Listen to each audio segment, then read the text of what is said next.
Good afternoon and welcome to America's Day at the Races here on FS1. We have live racing from Aqueduct as well as Oaklawn as Southern Flag. He's part of our featured race today. Took him a while to break his maiden, but we'll see what he can do against winners for the first time in a salty A other than. Then we'll recap the races from yesterday where these 2-year-old New York sired horses ran for $1 million, giving trainer Jimmy Ferrara his richest purse ever with the win with General Banker. And then over at Oaklawn, Christian Torres, he has been tearing it up as he has 10 wins in the first 5 days of racing at Oaklawn Park, including 3 stakes victories, and he's atop the leaderboard. That tree right there, it tried to win the Christmas tree contest here at NYRA. We settled for 3rd, but I'm still very proud of our TV Christmas tree as we were brought to you by America's Best Racing. For the love of the race, check out americasbestracing.net today. As got to give some props to Veronica for creating that Christmas tree, as she is a part of the behind-the-scenes team here on America's Day at the Races. I'm Maggie Wolfendale alongside NYRA handicapper Anthony Stabile. And Big A, we have a beautiful winter's day. Finally, the sun is out, and we are, good and harrowed for the remainder of the card.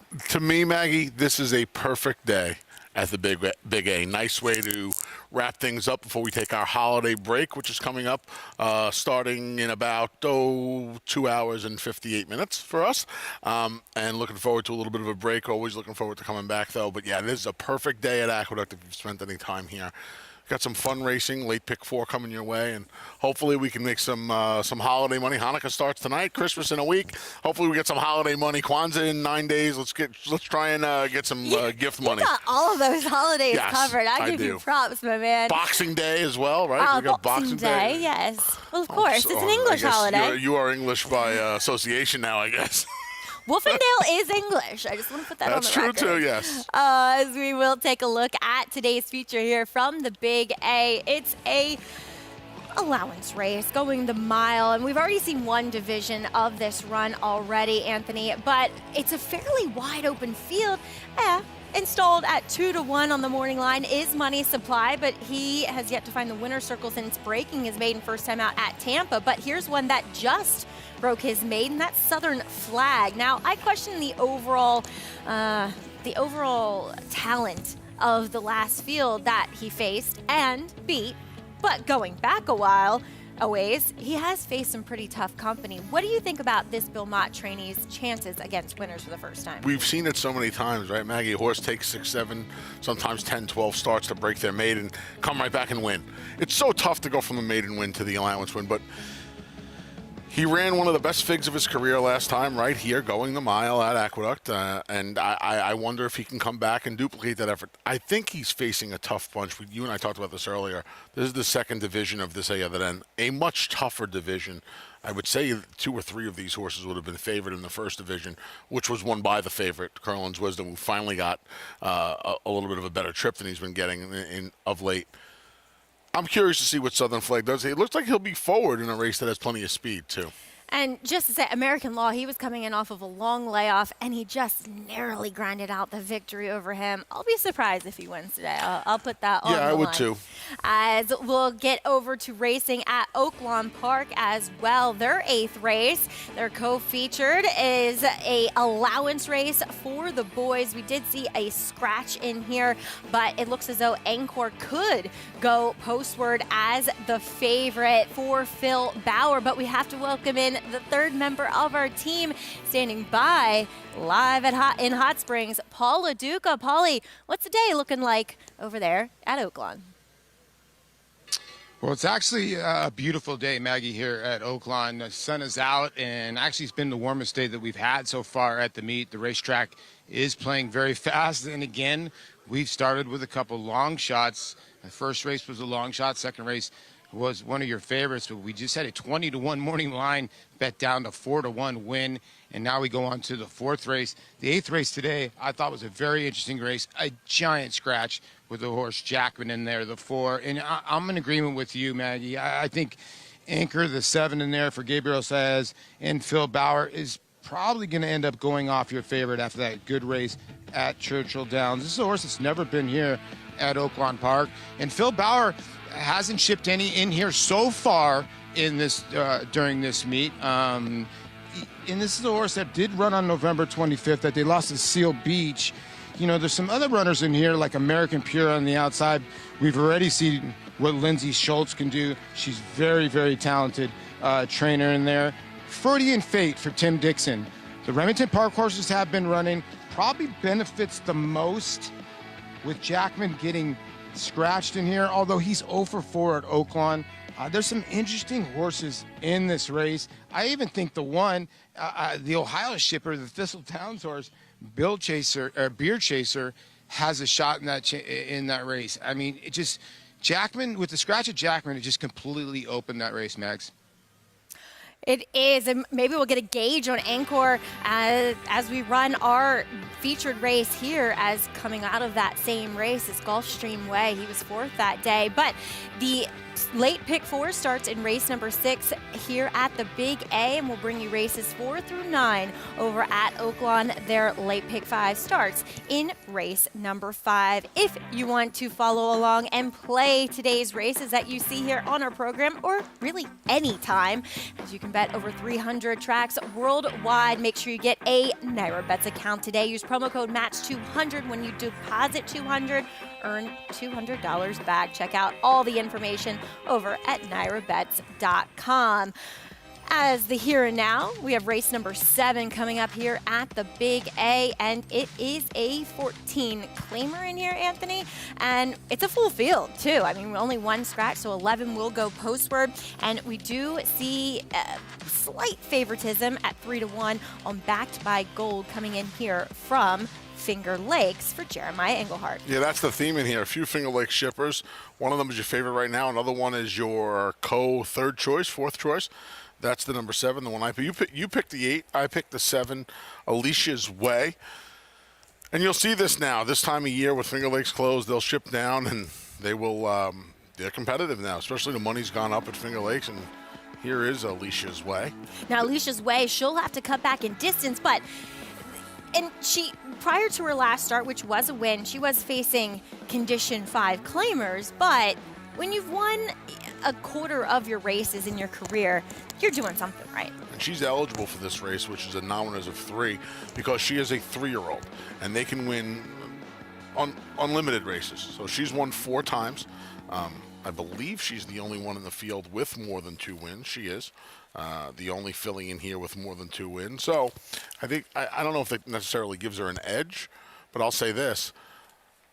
This is a bunch of horses that have had multiple tries to win their 3rd race and haven't, and she has, and she's won 3 in a row. And at these bottom levels, consistency is something that's lacking, and when you can find it, I think you try to grab a hold of it. She's a juicy price right now, too, at 7-1. Yeah, that is a big price on her, but she is going to have to be effective turning back in distance, as we'll check out the 11 first Exfiltration as she is breaking post parade. Yeah, she leaves the post parade off of a couple of efforts where she did not do much running at all. Back in for this beaten level now. Left-leaning Lucy returns to the Naira circuit for Dave Donk. Yep, she spent the summer up at Finger Lakes, part of the winter and fall as well. We'll see how she does back here. Her 2 wins have come here at Aqueduct. Grease Tormenta's number 2. Yeah, she's kind of tailed off since being claimed from your husband back in June. We'll see if she can refine her form.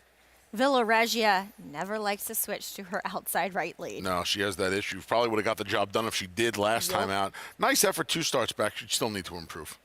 Coming off a bit of a freshening here is Belle's on her toes. Yeah, she left not in the greatest of shape, but she has a couple of back races that would make her competitive here. One of them is off a layoff. Randy Persad is looking for his 3rd win on this card. He sends out number 6 in here, just waiting on her, London Gold, who, Anthony, her last race makes her a major player. Yeah, she's running against fillies who have come back to all win. Cinderella's Cause, Alarm Clock, Game Theory, who beat her again last time, My Sweet Wife, and the barn's going really well right now. There's number 7, the one you're interested in, Alicia's Way. Looking for 4 in a row. You do not see that more often than not at the 3 life level because it's just not allowed. Backed by Gold was wired last time up at Finger Lakes, but I think she could work out as being one of the speeds in here. Yeah, back in for a tag for the first time since being claimed back in August. She's run well in the allowance ranks up at Finger Lakes. Dropping back down here is Stormy Cat Lady. Yeah, she's cutting back in distance as well. A series of mile races back to the 7/8 today. 0 for 15 here at the Big A. Jimmy Farrar is coming off of a big day here as he sends out number 10, More Mango. Yeah, she's probably more of a turf horse, but you try her here in the winter. Both wins have come on the grass. She's 0 for 4 at Aqueduct. And number 12, just making her way out of the paddock, Poncho Song. She'll make her first start for the Rob Atras barn, which is always a dangerous move. Yeah, we saw the barn make the same move for the same owners with Honey Money, who woke up for the first time in a long time, as opposed to some of the others in here. Both of this filly's career wins have come at the Big A.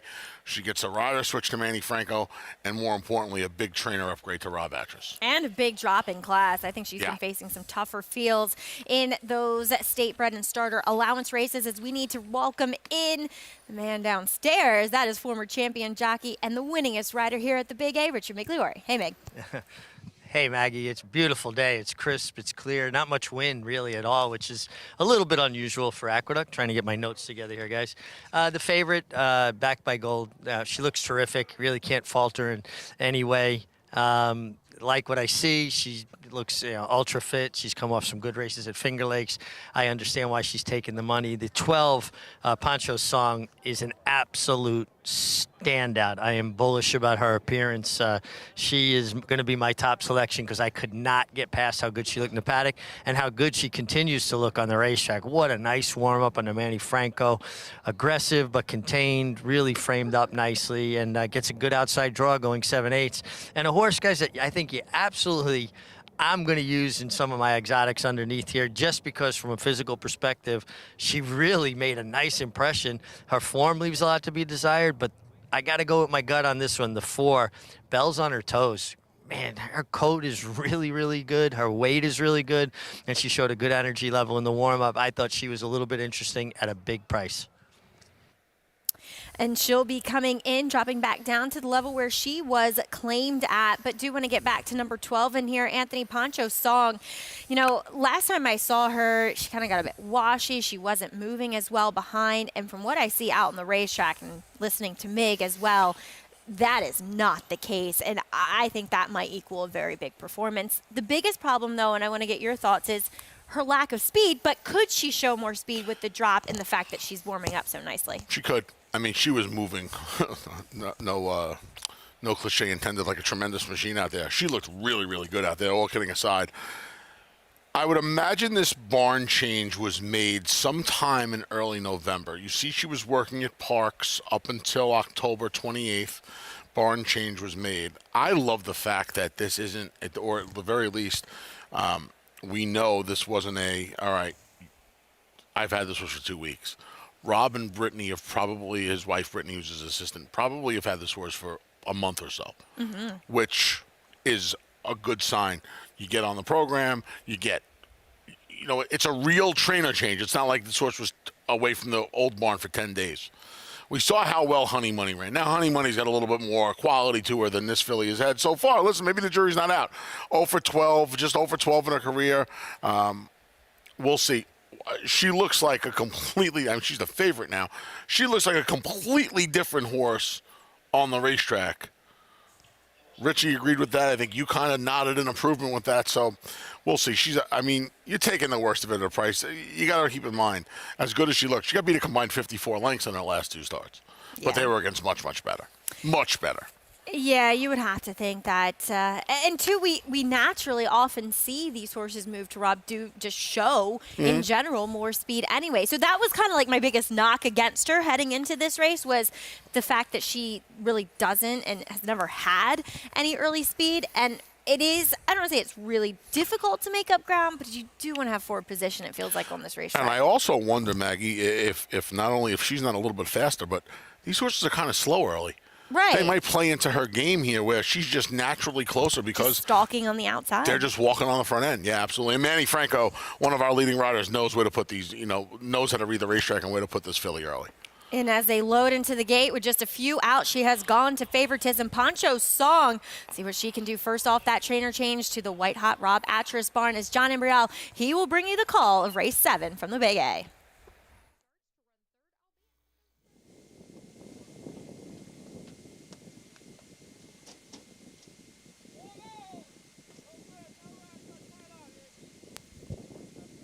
They're in the gate.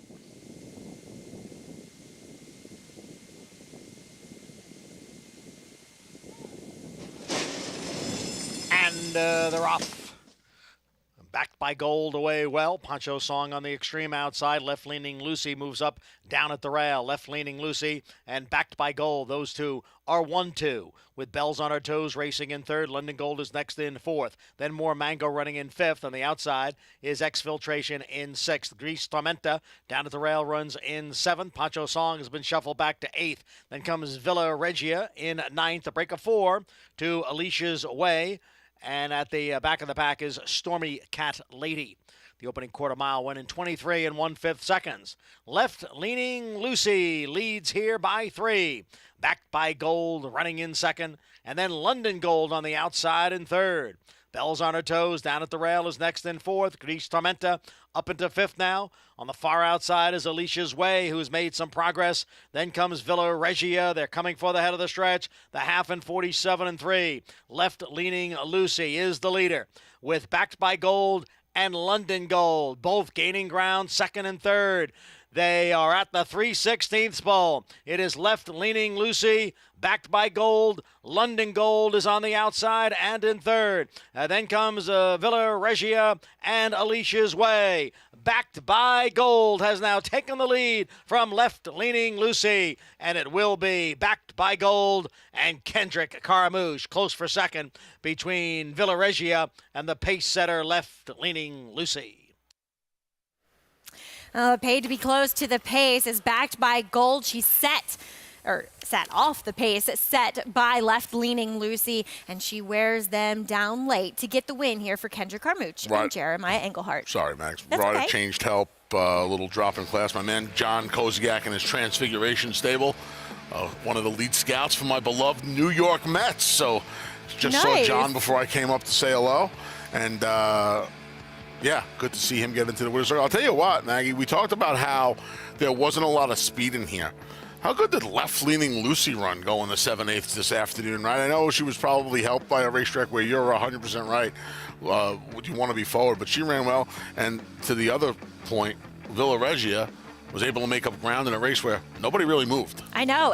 Look, she is the one that kind of makes up ground. We saw Poncho Song. She broke on top, then took herself way out of it, and then actually rallied up the rail. I don't know if she got any piece of it at all, maybe fourth in here, but it's not like horses aren't moving from behind. It's just they aren't gobbling it up, and I just feel like it's just easier to be forward and to win these races, as unofficially it is 8-3-1-6 here at Aqueduct for today's 7th race to kick off the late pick 4 on America's Day at the Races. A Grade 1 winner of nearly $2 million, Silver State hails from the sire line of legendary Claiborne stallion Danzig. And his second dam is full sister to Kentucky Derby winner Monarchos. After winning the Oaklawn Handicap, Silver State defeated Knicks Go in the Grade 1 Metropolitan Handicap. On the board in 12 of 14 starts from ages 2 to 4, his career included a 6-race winning streak. Grade 1 winner Silver State, standing at Claiborne Farm.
Welcome back. You're watching America's Day at the Races, and we are proudly brought to you by Claiborne Farm. 100 years of doing the usual unusually well.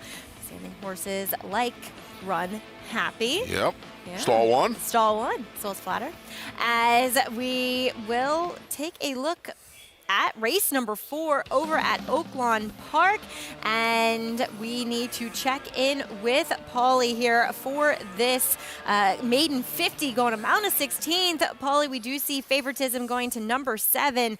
Wow, bet down a bit. Jedrick. Yeah. Yeah, and you know, I thought I was fooling the public because that's the horse I like in this race, and the horse opened up at even money, and the board was weird when the horse, the mutual started in here, Maggie, because when you look at the form, you see a Brad Cox runner in the 3 at 5-2. You see Cyclone, the 2, who's probably going to be your pace setter here, putting the blinkers on in his 13th career start. Majestic Flag, they were all under 5-1. They're all over 5-1, 5-1, and 8-1. They're all sort of dead on the board. The 9 in here is taking some money, Absolute Charge. One of the ones that was 3-1 on the morning line, but figures. But I did love the 7 in here, and the reason why is this horse got claimed from the Nick Zito barn. Michael Lauer and Penny Lauer usually buy a lot of horses, but this one for CIPS Racing, Rafael Bejarano gets the board. Improved immensely in that next start. Been training very, very well at the training center at Churchill Downs. And I think it's the pace to run into because, there's a lot of horses in here like the 2 stretching out, like the 3 stretching out. The 4 is showing a little speed. The 5, actually, for Kim Poole, looked tremendous, turned out. That horse might show some speed on the stretch out, although hasn't shown it before. I just think Jedrick could sit in a nice spot. I was not expecting 5-2. I was hoping for about 5-6-1. 5-2 is a little bit short, but I'll go with the 7 here for Bejarano and Michael Lauer.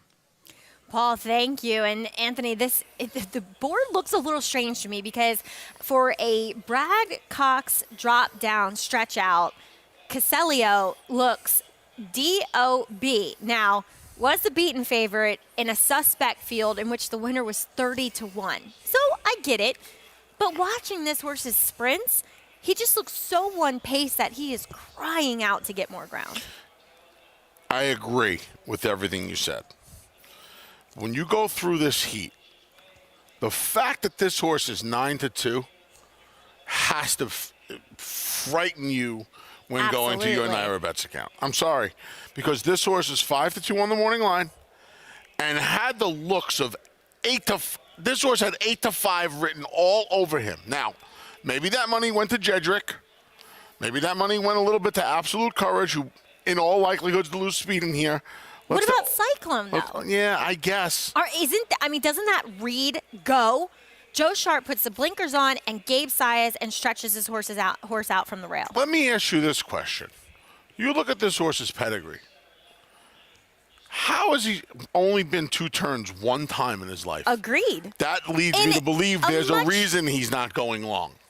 I hear you, but he's 5-1. The lone time that he went long, it was just a much tougher field. Yeah, no Lasix, tougher field. It was a while ago. I mean, the blinker experiment didn't work, and prior to his last start, he had been running consistently faster than many of these in here. It's weird. How do you trust Jedrick? No, and I respect Paul's opinion. He's been picking him well, but Jedrick off of a long layoff.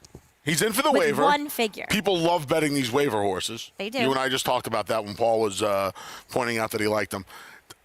Common sense tells you 2s and 3s at those prices, but it also tells you that there's money going in other places here that I just don't understand. All right, Vic Stauffer has the call of race number 4 from Oaklawn Park.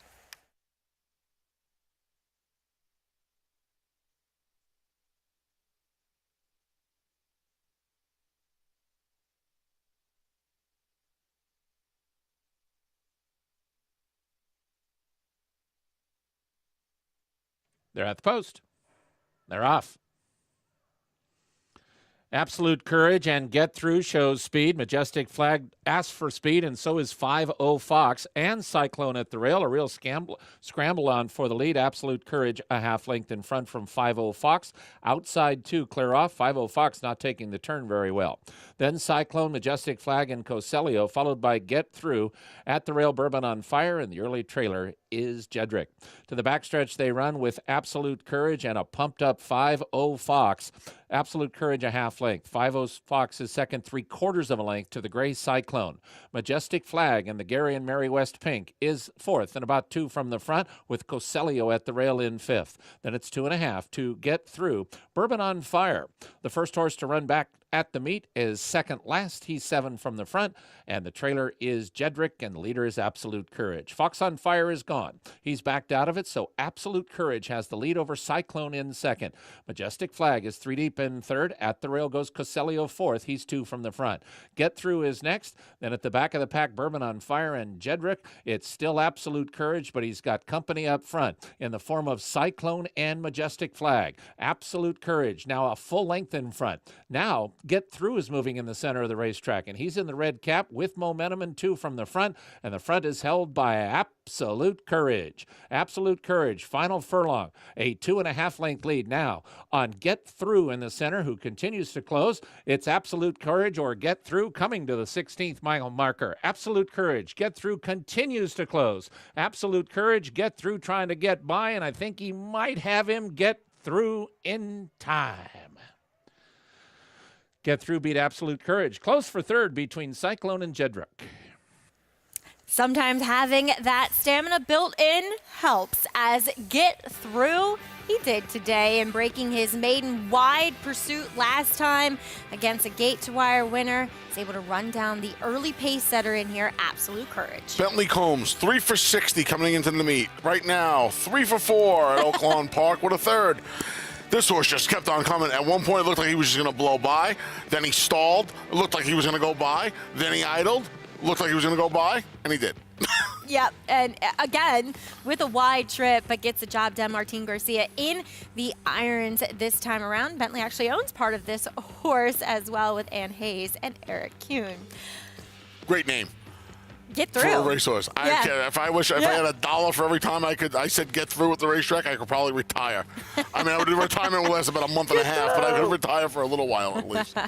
Looks like it's 6, 9, 2, 7 unofficially at Oaklawn Park for their 4th race. Yeah. Back here at the Big A, we did see Backed by Gold get the win. Kendra Carmouche in the irons, getting tight. It's getting tight up aboard the jock standings. It is. Kendra Carmouche and Dylan Davis kind of ding-donging it out. They are tied as of this race right now. Javier Castellano, I think, just 2 back as well. As Backed by Gold, she was just sitting right off the pace and was able to grind out the victory. She returns 8:20 over Villa Regia and Left Leaning Lucy. 8-3-1-6. Good exacta. A couple of 3-to-1 shots, who I think were the first and second choices when all was said and done. I know Pancho Song was taking some money as well. Exacta came back good. That middle pick 4 comes back a little, right around $55 for $1.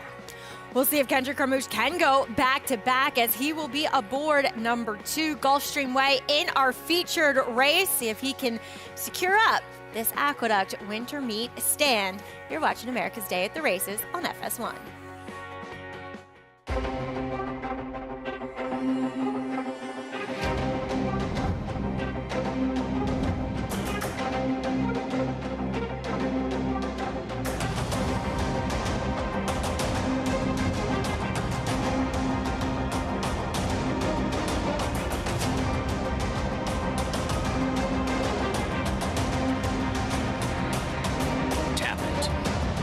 Standing at Gainesway. Who you betting on? How about an app created specifically for horse racing? Naira Bets. We specialize in thundering hooves, fist pumping, and boosting your bankroll with robust weekly promotions, and offer betting tips from actual horse racing experts. Bet all day and night, nationwide. Get the action and thrill of horse racing with Naira Betts.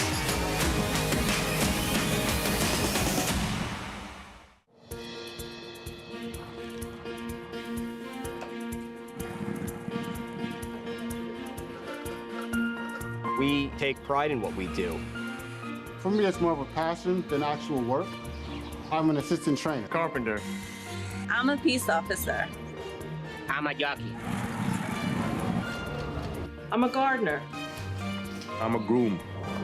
Clocker. Assistant starter. Trainer. ESL teacher. I love what I do. There's so many jobs that come together every day. It's a collective effort that really makes this ball go round. We are New York Racing. I couldn't imagine working anywhere else. For me, riding horses in the morning is the best thing I can do. New York Racing helps support my small business. It's extremely important to the New York economy. Like my dream come true. This is like a big family. We are New York Horse Racing. There's the tree at Rockefeller Center, lit up for the holiday season as we are brought to you here on America's Day at the Races by Naira Betts. Bet any track, anywhere, anytime. Maggie Wolfenhill, Anthony Sabio, Richard Migliore, and Paul LaDuca along with you for this ride on this Sunday card. And also, we are revealing this guy and my game of Silks horses as I'm up next getting off the van. This is my 5th horse, I think. Here you go. Okay. 4th horse. Thank you. Again, I am going to have a little word with whoever gave me my horses. $4,500 quarterly. Missing a couple of zeros I know there, they're Max. supposed to be excited. I mean, there's Madcap Escapade going back 3 generations. Ooh, nice filly. Frankie Brothers. Was that Frankie Brothers? I think it was Frank Brothers. Frank Brothers recently. I can tell you that Frank Brothers did not select this horse at the sale. He's retiring at the end of the year. He is. He is. I still like my Star Guitar the best of my stable. Maggie. You know, you should be a little nicer to me. Who did I make angry? Maybe I'll make you a trade. Maybe I'll trade you. But, I mean, if you keep abusing me, I won't be trading with you. I made somebody angry. I got an Uncle Mo yesterday.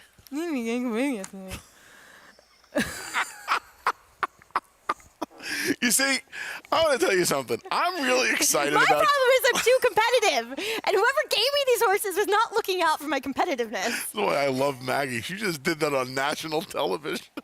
That's tremendous. I'm really looking forward to this. I'm as competitive as you know. I'm a lunatic competitor. I really am. From my riding days all the way up to Game of Silks. My riding days? Yeah, my riding days.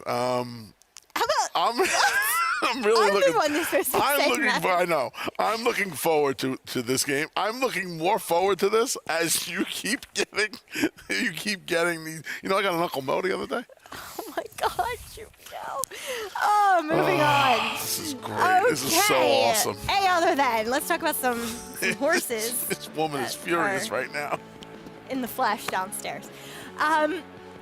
Race number 8, other than, it's our feature. It's actually the second division of this The condition. today, Yep. of this condition. She's so flabbergasted right now. Yeah, and the other one, you know, you and I, Maggie and I did talk on horses today together early on in the morning. We talked about the earlier division was considerably easier than this one. This one, you feel like 2 or 3 horses in here, maybe not favored over Curlin's Wisdom, but probably would have filled out the 2, 3, and 4 slots. Now your favorite, we just saw walk by. Last time out, Anthony, he was getting out the entire way. And maybe it was him being down on the inside, taking kickback, not getting to the lead. I did notice that he was wearing a Houghton bit today. I don't know what he's worn previously because he hasn't raced here at Naira, but this is his start 2 back in which he was narrowly defeated by Embrace and Ben Diesel for previous connections and Chris Hartman. Yeah, and it's not easy to take a horse from Chris Hartman. That's a name you'll hear a lot when you watch this program over the winter, over at Oaklawn Park, and other venues throughout the summer as well. This horse ran, you know, the old adage, too good to lose. He really ran too good to lose this day, but he finds himself on the wrong end of a 3-horse photo finish. Last time was the issue. Now, again, you and I talked about this. When I handicap a race, I try to anoint the speed. I've anointed him the speed, whether he is or not. He's that got remains Kendrick, to be seen. and not that Kendrick's a send rider, but he's never going to take anything away. And based upon numbers, the time form pace projector, he is the fastest. Yeah, he's certainly not going to get in his way. Yeah. Maybe he's not going to come out of there booting and scooting. He's not going to quarter horse him out of there, but he's certainly going to let this horse roll early. And maybe the extra furlong, maybe the fact that he's on the lead, and I don't imagine he's going to be A rating or B fighting for the lead, but maybe it gets him to behave a little bit better. I don't know. I'll tell you what, I wouldn't want him at 2-1. I think his Destiny's second choice because it's hard for me to believe, Maggie, that Money Supply, the number 4, who's on your screen now, doesn't wind up favorite. That's his destiny is to be the favorite in here. But I got to tell you, this horse, since his debut when he won it a little over 2-1, 7-2, 9-2, 5-2, 7-2, 3-1. He wasn't favored all the things. He was only favored in one of those starts, actually. But he has not answered the bell since his debut.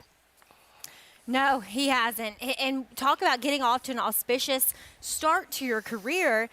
And then you set the bar awfully high when you win like he did with that 91 Beyer.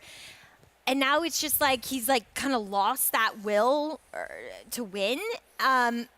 Maybe he's a horse that likes running up the inside. He's never gotten the opportunity to run up the inside again. And that's just something that kind of jumped out at me just now.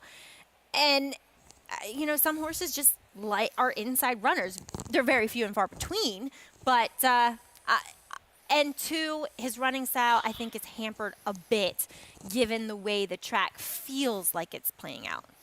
Agreed. Agree with everything you said. With Manny Franco, you would imagine that if he gets a chance to, he will be saving ground. I also wonder, along those lines, if this horse, if there is an attempt made to keep him a little closer today. Now, he may just be void of speed. And I say that and foolishly say that because his best race was when he was dropped out the back and just came ripping up the inside. I don't see that happening in here either. Chad's done an awful lot, and happy birthday to Chad Brown, by the way.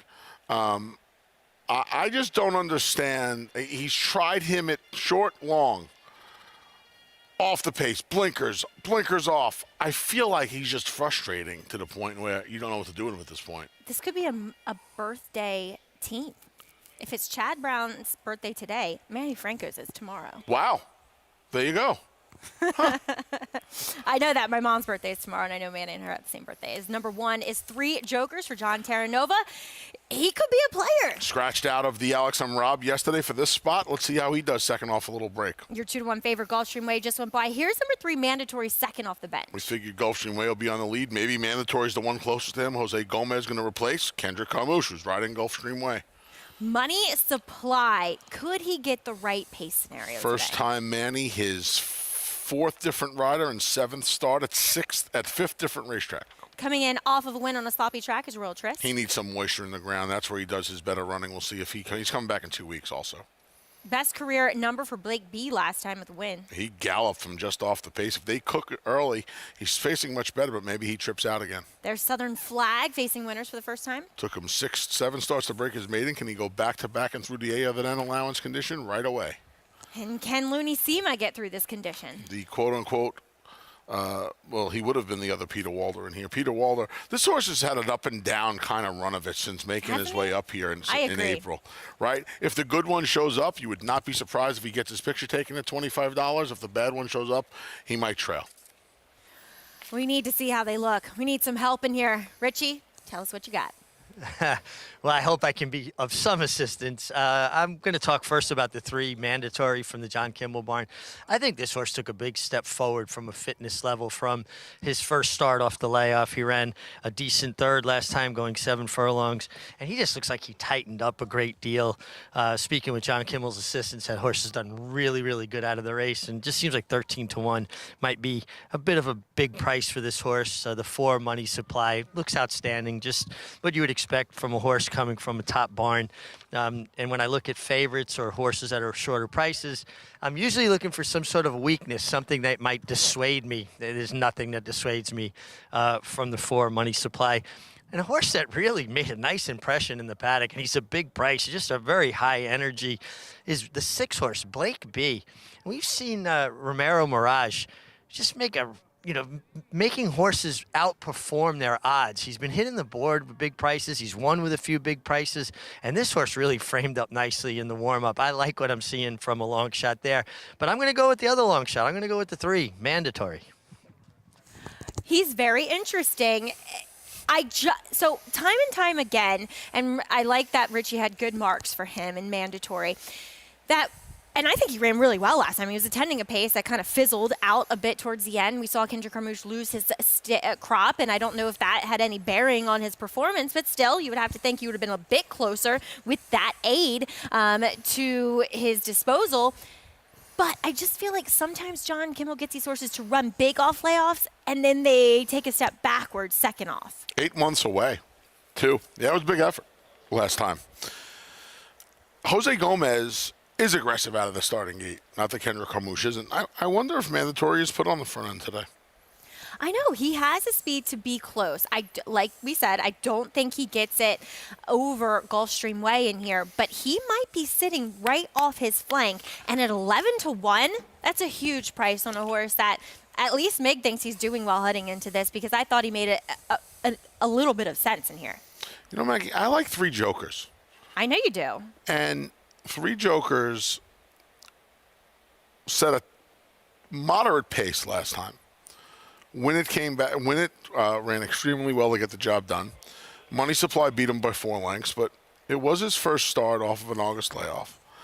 And I feel like doing some of the dirty work on the front end, even though they didn't go fast, he was hounded every step of the way on the front end.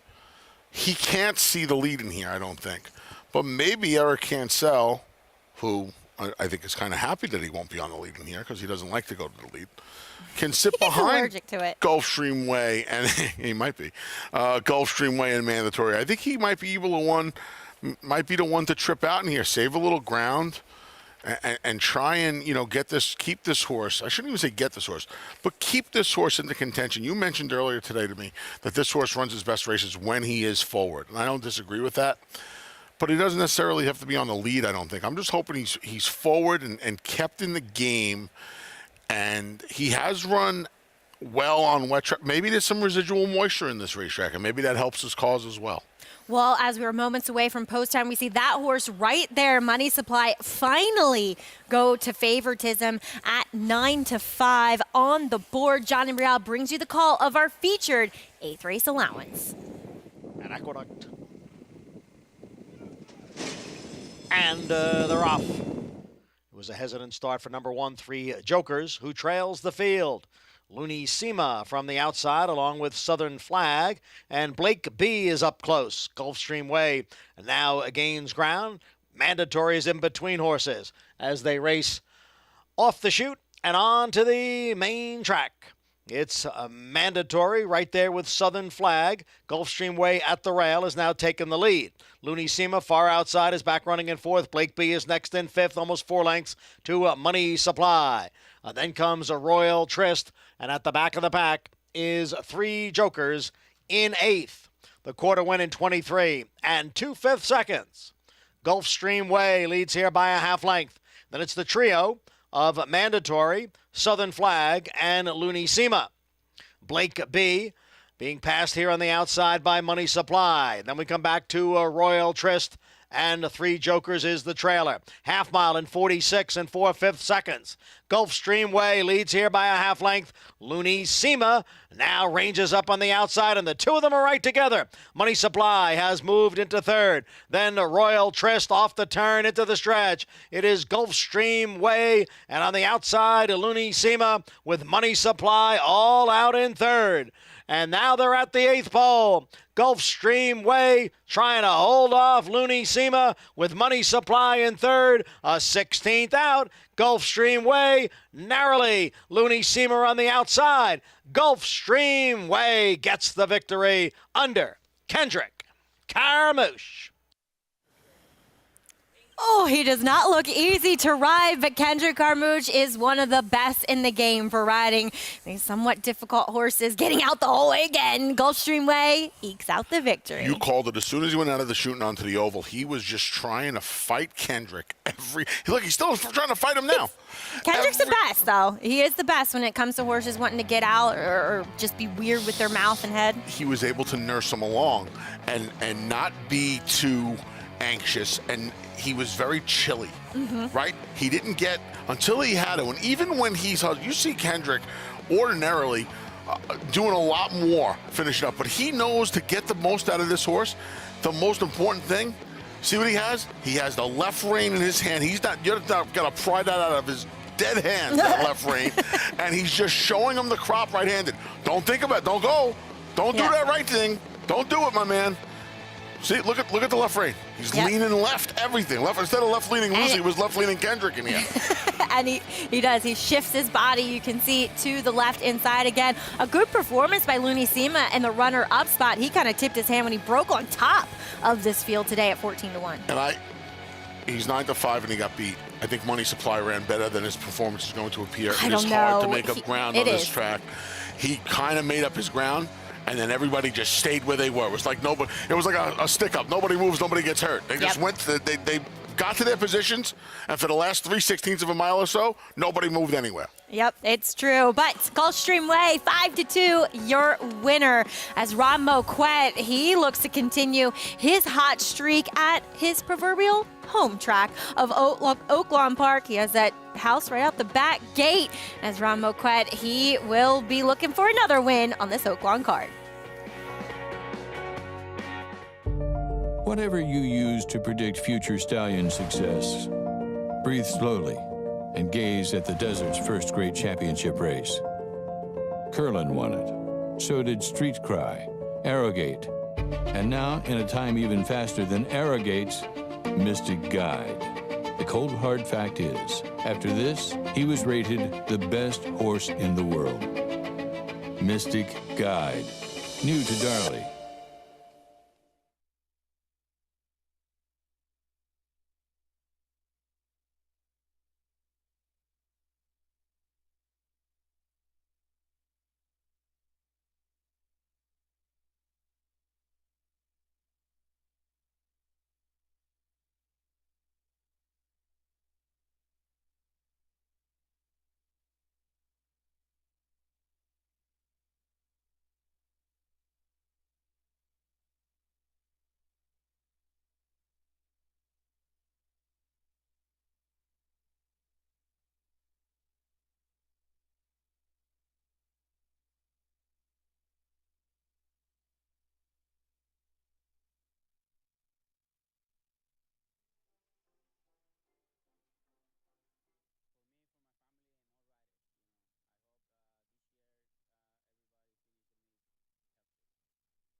Thanks for tuning in to America's Day at the Races. We are brought to you by America's Best Racing. For the love of the race, check out americasbestracing.net today. Over at Oaklawn, looks like a beautiful winter day in Hot Springs as race number 5. It's for the Arkansas Breds.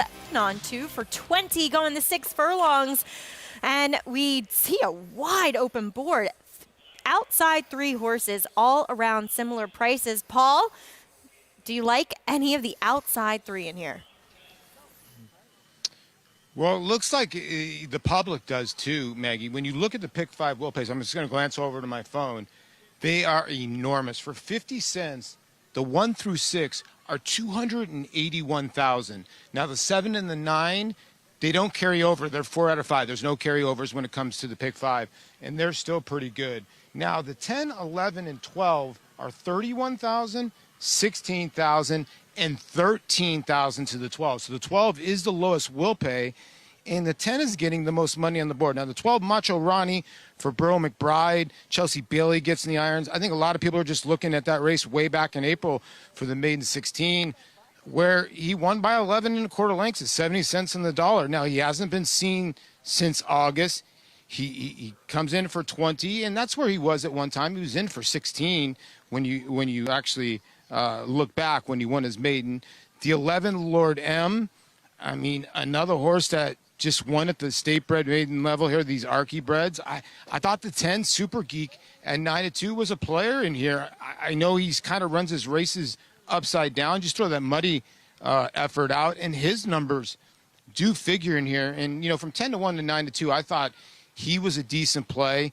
The 2, Risky Situation, is taking money. We've already seen Kelsey Haar and Robert Klein strike earlier on a 20-1 shot that won at 4-1 to be part of this early pick 4. This horse is 30-1 down to 10-1. And then you were talking about Keith Asmussen when we were throwing it. He's riding the horse for Ron Moquett that won last time out of Remington Park for maiden 7,500. I think he's going to have to step it up. Then the last horse is the 6, Tale of Truth. I think it's got a legit shot. I'm going to go with the 10, Super Geek. I'm going to take a little bit of a shot. I just can't trust horses with 40s and 50s buyers at 3-1 and 7-2, Maggie. I hear you, Paulie, and Super Geek is taking some money at 4-1. I feel like the best named horse, though, is number 11, Lord M here. I mean, Ron Moquett, he is Lord M of Oaklawn Park. He is. I'm a Scottish lord. I mean, I live with Lord M. I know. On this coast. I'm Lord AJS. Yeah, anyway. Wow. How about is Super Geek a cousin to Super Freak from the late great Rick James? I don't know. You'll have to ask him. As Macho Ronnie, he could work out to be the speed. And last time out, I mean, it was a complete no-show effort down there at Louisiana Downs, but he just never looked comfortable down on the inside. And he's a horse, as Paul was saying, you can't trust these kind of lower buyed horses. If you can ignore that last race, he does have buyers that put him right in the mix as he returns to Oaklawn Park. I think we kind of need to remove the word trust from this heat. Well, absolutely. There's not much trust in any of these, I don't think, anyway. I feel like Botany, the number 5, the other, quote-unquote, other Ron Moquett in here, started his career at Oaklawn, a couple of tries. It took money, 3-1, 5-2 favorite, stretched the horse out, kept the horse going long. Then the blinkers went on. Then you see the break to Remington Park. The win came with the blinkers coming back off. Horse doesn't want to go long. The horse wants to sprint. Love seeing Keith Asmussen riding one for somebody other than Steve. That's cool. Real cool. Cool, right? I know they're friendly. Would love to see him win one for someone other than Steve. And I think this horse, sprinting is what he wants to do. Without those blinkers, I think if you strip his form down, I think he makes some. And you know what? Right, I don't trust any of these 50s and 60s buyer horses either, but if I'm going to bet on one, he's going to pay $20, and this horse is 9-1 right now. That's a big price on a horse that just posted a 63 in breaking his maiden, and sometimes it just takes a while for them to figure it out and for that proverbial light bulb to go off. I think the horse that Paul mentioned, Tale of Truth, makes a little bit of sense coming back off of a layoff. First time gelding angle, I know you and I both like to see. Yes. They are about in line for today's 5th race. Wide open claimer for the Arkansas breds. Vic Stauffer brings you the rest of the load and call. Driver. Super Geek. Botany. Lord M. 2 stablemates went in together. 2 more. Tale of Truth and Macho Ronnie.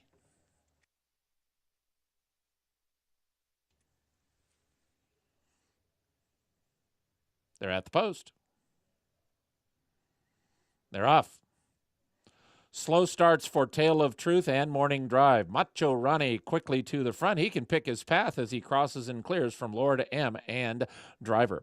Then comes Warning Label, Risky Situation, and Botany, followed by, to the outside, and both Depart and Lose Arrow. 2 lengths further back to the slow-starting Tale of Truth and Super Geek Serbian Sailor, and the trailer is Morning Drive. Macho Ronnie in charge into the far turn. He leads Lord M by just over a length. Then it's a lineup of about 3 or 4 headed up by Warning Label, Risky Situation, a 4-wide Depart, and Driver at the rail. Botany has 6 lengths to make up now. He's 2 in front of Tale of Truth as Lose Arrow drops back. Super Geek begins to unwind, but he's 9 off the lead. Serbian Sailor and Morning Drive. Macho Ronnie and Lord M. Those are the 2. At the top of the stretch, Macho Ronnie leads. Lord M has the final 3/16 to try to get by, but he'll have to rally as Macho Ronnie cuts the corner and now leads by a full 3 lengths. Lord M is a second. Then comes Warning Label and Risky Situation, but it's Macho Ronnie clear. Lord M will finish second. Macho Ronnie and Chelsea Bailey. Macho Ronnie won by 5. Lord M was second. It is very close for third between Botany and Super Geek. I think it's safe to say that Macho Ronnie and Chelsea Bailey have a good rapport together as they are 2 for 2 when teaming up. Macho Ronnie getting back with Arkansas breds and proving to be the main speed and running away from this field. To use a little harness parlance in here, Mags, jogburger. Right to the top, and it was over. I thought he was running off, but you could see that every time that Lord M got a little closer, Chelsea just let him out a bit, and he was just gone. Yeah, long gone. 2-speed number around the track. I think Botany, yeah, he did. He got there.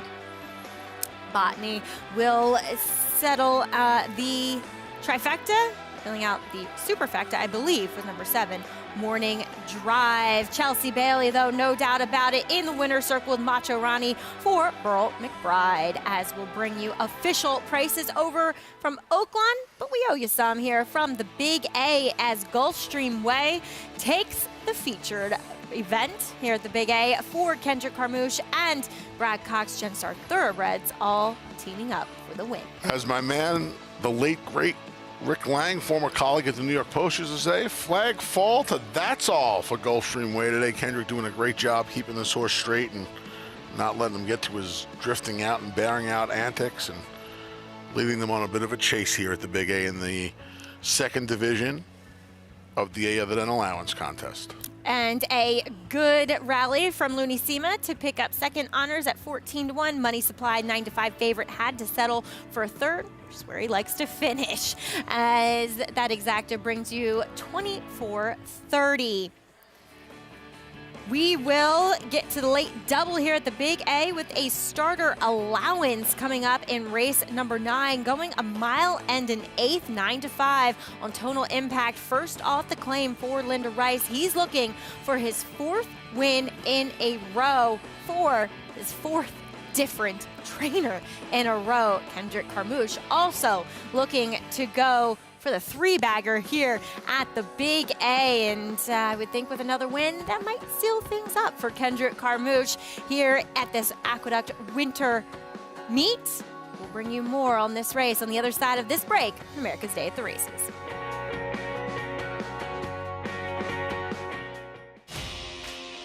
The Run Happies are hot, hot, hot with his 2-year-olds burning up the track.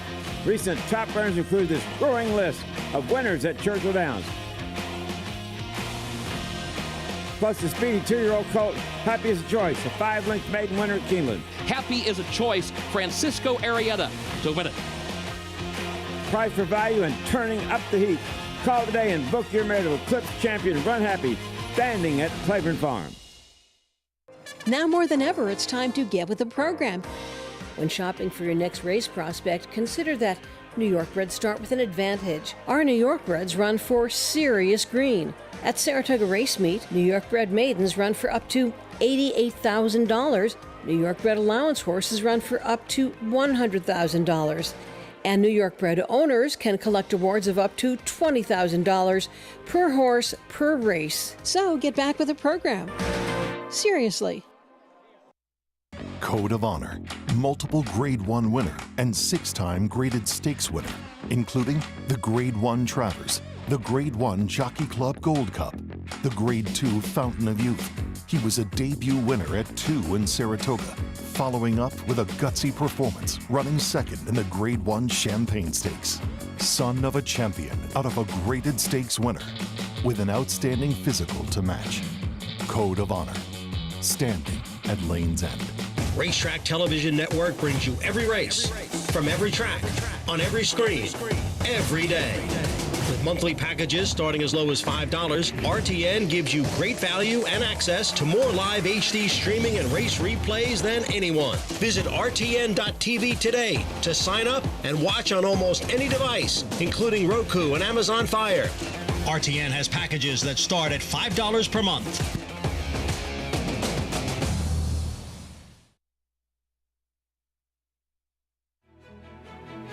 Bull Driller along the inside in second position.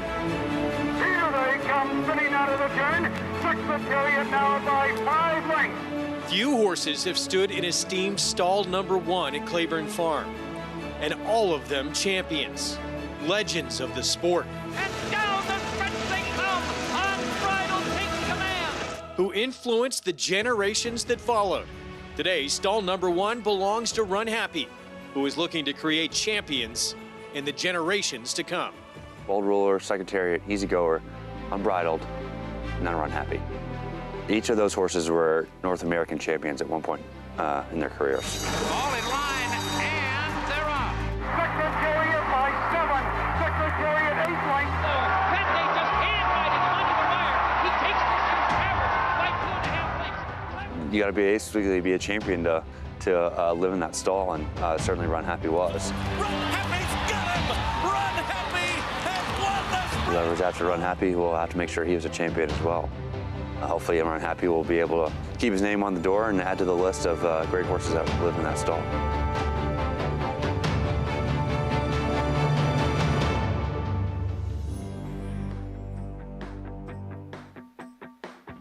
Claiborne Farm standing Run Happy, as well as many other brilliant sires and producing champions along the way of their 100-year-plus history in the game of horse racing, as they are in the paddock for today's 9th race starter allowance field. As you're checking out number 11, Tonal Impact, as he is coming in off of a win. We were just talking about Keith Asmussen riding for Ron Moquett. Well, here he is riding for his dad. Getting the job done at Churchill Downs was an emotional win for the Asmussen family.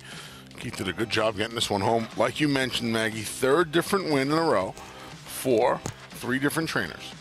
And all at Churchill Downs, he will leave the cozy confines beneath the Twin Spires to come to the Big Apple.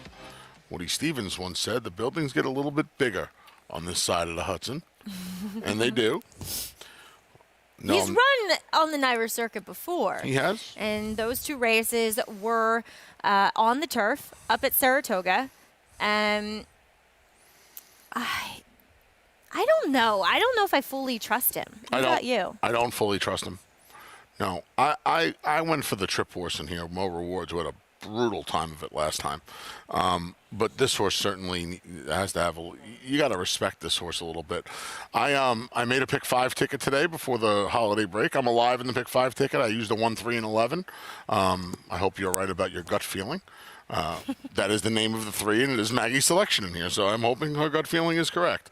That's a cool price on. It's a great price on hers. Yeah, no, Mo probably means he's no shot. Mo Rewards last time. Trouble at the break. There's gut feeling. Jeremy Laprida looking to get the job. You want to race last weekend, I believe, here? I mean, look, I'm not. These are lower profile jock and trainer, but this JKX Racing, we've seen them ship horses here, and they performed well, or claim horses and run them here, and they have performed well. Obviously, Eben is the first to come to mind, who went 2 for 2 for them, and if you just isolate this horse's dirt efforts, they have progressively gotten better. Floki's Flight would return with a win, posting an 85 buyer. I just thought he was pretty interesting, just based upon his dirt races. But claiming off of Joe Sharp isn't always the easiest thing. No, it's not the easiest thing to do. Oh, look, it's not a poinsettia, it's a wreath. This is why Mitch should just not talk in our ears. Correct. As Mo Rewards, the horse you're interested in, he was favored last time coming in off of turf races. And turf races against some very nice horses. But I question why he was favored, but he really ran the best race after completely blowing the start. They knew that did not pan out. They bet the right horse. That horse should have won last time, Mo Rewards. Now you're coming back, and thanks to the presence of Tonal Impact, you don't have to take the worst of it at the tote board. He was 6-1 on the morning line. There were a couple of scratches in here, including the horse that beat him last time from another mother. Actually, you have to say that. You say it better than I do. No, I don't. Yeah, you do. From another. See, now you jinx me. I put it on From you another now. mother. Yeah, if you say it better than I do. Number 1, Mo Rewards, kicking things off. We'll see if the stretch out around 2 turns also helps him. Yeah, we'll see what happens. Just his third dirt race. I have an Uncle Mo in Game of Silks. Maggie doesn't. God. Big Valenzuela, I thought was interesting second off the layoff. I would imagine Jose Gomez is going to put the source on the front end like he did last time. Maybe he needed that race off the May break last time. Yep, as he doesn't have to face Moline today. Number 3, Gut Feeling, bit of a price at 10-1. Yeah, you like the source a little bit. He's cutting back to a 1-turn mile. He raced on the circuit as well. He finished second for $75,000 against maidens at the Spa. Nantasket Beach, switching turf to dirt. He just went by. Burt comes in off of a big maiden score. Yeah, he got beat by a bias-aided Sir John 2-back and then came with a huge fig last time when just off the pace for the State Bred 40. Gelding has really helped Burt. As number 7 is Blue Grotto. He just had way too much to do last time. Yeah, you just don't know which one's going to show up. The one that explodes in the lane would beat these horses. The one that doesn't is going to have a tough time today. Timbuktu, I don't know. He ran okay 2-back on the dirt, but he does feel more like a turf horse. Yeah, I agree with that. Sundays with Sandy has come back to run not as well, and we'll see if he gets getting back to the dirt helps him. I think he's more of a turf horse. He's taking money at 5-1. We just saw the 11 Total Impact go by. Here's number 12, Air Show. He comes in off of a win for 25. Yeah, Rudy dropped him in for the quarter last time, and he exploded to win by daylight. He's dead on the board at 17-1. That is your field for race number 9. Starter allowance going the mile and an eighth here. And number 11, we'll see if Kendrick Carmouche can go back-to-back here with this favorite Tonal Impact. But for more on this field, we're going to check in with Richie. Yeah, thanks, Maggie. And we'll start up down on the inside with the 1 Mo Rewards. I'm in full agreement with Anthony about this horse's trip last time. Basically, lost all chance at the break. Middle moved into the race and rightfully flattened out a little bit late. But I like the way he looks. I think he can get some forward position if he breaks cleanly, take advantage of that inside post. Dylan's been riding a bit more aggressively, and he's having success because of that. Dylan rides his best when he puts horses in the game. Horse you like a little bit, Maggie, making a nice physical impression, and that's the 3, Gut Feeling. And I think this horse can be forward. And I really feel like horses are struggling with the kickback today. I think that's why we're not seeing horses come from very far off the pace. You watch them when they come back after the races. Horses that are in behind other horses are just really covered. They're getting inundated with that kickback, and I just think it's very difficult for them to run through it. So I think if this rider can put this horse up close to in the game, I don't think you need to be on the lead by any means. I just think in a position where you're not getting clobbered with all that dirt thrown back in your face. The 8 Timbuktu, man, he looks good. He's just a nice-looking horse. He's really well turned out. His coat is great. I love the way he's warmed up. I hear what you guys are saying. He has that 1 dirt race to go back to, but he's another horse that could be forward, and I just think that gives him a little bit of an advantage to be forward. And then Tonal Impact, who had that relentless run last time under Keith Asmussen for his dad, Steve. I just wonder if he's not a little bit up against it because he's going to take a ton of kickback. He's not a horse, he's a horse that doesn't have any real speed to speak of.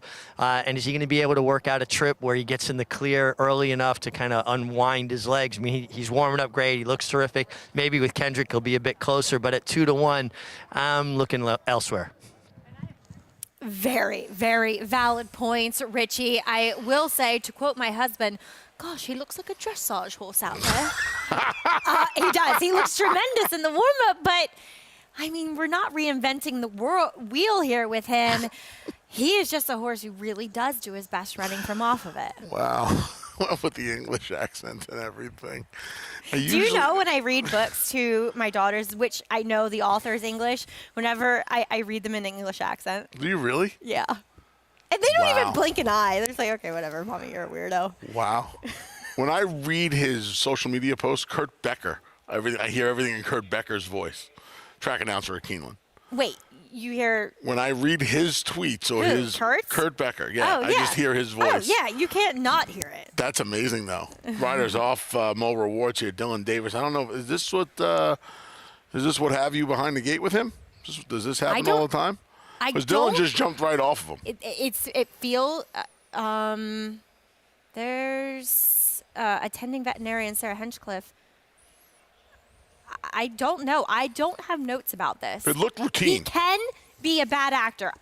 Don't remember him being bad at the gate necessarily, but as you said, this looks as though something that they have practiced in the morning, that he needs the rider to dismount and the assistant starters to do the proverbial bum shove into the gate. There he goes. There it is. Now, see, the inside post, I think, poses a problem for this horse who we saw stumble and get away slowly. So always with a horse that might be antsy, that doesn't want to stand, that wants to lean against the back doors, standing in there for the longest amount of time is never a recipe for success. Not great. I agree. It's not great. We'll see what he does, though, from the inside. Still, Tonal Impact, your 2-1 favorite. He has held that position throughout the wagering here on race number 9. We'll see if he is able to make up some ground and Kendrick Carmouche can get his 3rd win in a row here on this Sunday card as John Imbrial brings you the rest of the load and the call of race 9.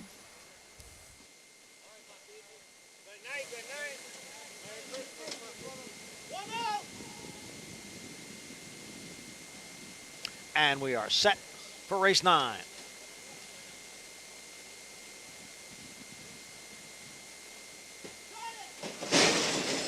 And they're off. Big Venezuela shows first. Mo Rewards is down at the rail as Nantasket Beach now moves up, and on the far outside, it is Air Show. The field races into the clubhouse turn. Big Venezuela has the lead. On the far outside is Air Show, now moving into second. Then comes Nantasket Beach, who's racing in third as they head for the backstretch. And it is Big Venezuela by 3/4 of a length. Air Show is racing in second. And in between horses is a Gut Feeling on the outside. And up close there and gaining ground is Nantasket Beach. Then we come back to Mo Rewards, who's running in 5th. Timbuktu is next in 6th. Then Burt in 7th. The favorite, Tonal Impact, is in 8th. And well behind the field is Blue Grotto in 9th. The quarter 23 and 4. The half mile in 48 and 1. And Big Venezuela holding on to the lead here by a length and a half. Gut Feeling is next in second. Burt is moving through down at the rail on the inside of Air Show. Timbuktu gains on the outside, and that move is followed by Tonal Impact. As they race midway around the turn, it is still Big Venezuela, but here's Gut Feeling. Gut Feeling now makes his move and now takes over the lead. Big Venezuela is dropping back, and there goes Tonal Impact with a big brush on the outside to take over the lead. Tonal Impact is in front with a 1/4 mile to the finish. 3/4 went in 1:13 and 4. Tonal Impact with the lead. Gut Feeling is now back running in second, and then Timbuktu in third. They're at the 8th pole, and it is Tonal Impact, and Tonal Impact has built a 5-length lead. Tonal Impact, and it's going to be a hat trick for Kendrick. Tonal Impact wins decisively with that big move on the turn, won by 4.5 lengths. Gut Feeling was second, then Timbuktu, and Blue Grotto came from last to complete the superfecta. No doubt about who was best here as Tonal Impact is in raging form, picking up his 4th win in a row. The only horse to close from as well back as he did on this card. Granted, this was our only 2-turn race. He went from 6th to 1st in less than 1/8 of a mile, catapulted to the lead. And there was no response. Gut Feeling for a split second tried to go with him, and Kendrick and Tonal Impact were having nothing to do with it. This was an insanely strung out field, though. I mean, it had to be 10, 11 lengths back to third. Yeah. from second. Yeah, this was a. They were as strung out as you could possibly be here, and the 9-5 favorite made it look as easy as could possibly be in this starter allowance contest. He looked good on the racetrack before. We were suspect of his running style, but he said, I got this. Don't worry, guys, is Kendrick Carmouche. Now, as you said correctly, there are still 3 more days after today left in this meet, but now Kendrick, has a 2-win lead over Dylan Davis. Yeah, he's got the real Uncle Mo. He got the momentum behind him right now. He's riding in fine form, Kendrick. We'll bring you official prices, but we'll also pay tribute to the man who's heading off to semi-retirement, John Imbrial. This will be his final day of calling full-time here on the NYRA circuit. We will bring you some memories and an interview from the legend that is Johnny I.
You're watching America's Day at the Races here on FS1. Maggie Wolfendale, Anthony Stabile, Paul LaDuca, and Richard Migliori along for the ride as Run Happy sponsors our show each and every race day. Now standing in stall number 1, champion sprinter raced medication free throughout his career as his King's Bishop.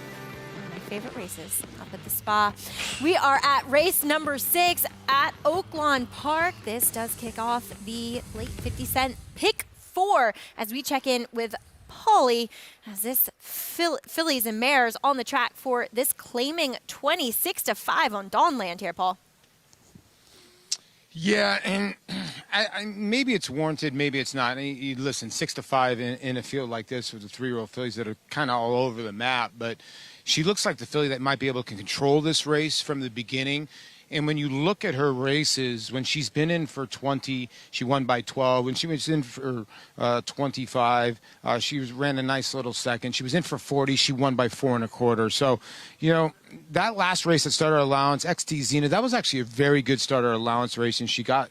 It wasn't really a pace duel because they went very slow, but then they quickened up in that second quarter and finished up okay over that Keeneland racetrack on October 21st. So I think she is the horse to beat, and I think the public has it right. Now, if you're looking for an upset horse in here, you know, the 9 has taken a lot of money in here. Stanley Market for Randy Morse and Rafael Bejarano, another horse that is dropping. And if you look, the last time this filly dropped, it was a non-2 race, but it was for $30,000 here at Oaklawn Park, and the horse won and beat a couple horses in here. And it was a good effort from the 9 slot, too. So maybe the 9 slot is the magic spot for Stanley Market. Then the other horse on the board that's getting bet is House Wrecker for Carl Broberg. How about this horse getting plucked? This is a horse that's won at 4.5 furlongs, 6.5 furlongs at Charlestown, went on the Laurel Turf, ran a good second. Then it went into Colonial, did not run awful at all. That was a very fast race. Now, Anthony Ferreira is a tremendous trainer. He's almost 30% at Charlestown, but I have a feeling the 6 could run a big race here. I do think the 2's the horse to catch. I think the 6 could be the sneak horse in here, Max. All right, going out for local Stanton Flurry of Flurry Racing. I did look up a stat here, Anthony, for Carl Broberg. First off, the claim off a 3 to 6 month layoff. It's only 10 for 75, 13%. But this horse certainly, based upon numbers and performances, has a tactical speed, makes her a legitimate player. Yeah, no question about it. And, I think it's a good sign. Broberg did not start this meet out well last year. Mm-hmm. He started at like 7%, and then things kind of picked up around mid-February. He's off to a better start this meet. And I think as an alternative to the chalk, look, if the chalk runs, if Dawnland runs the race she ran 2 back in here, she's going to win. She's going to win pretty easily, I would imagine. But House Wrecker has a little bit more consistency at different surfaces, at different racetracks.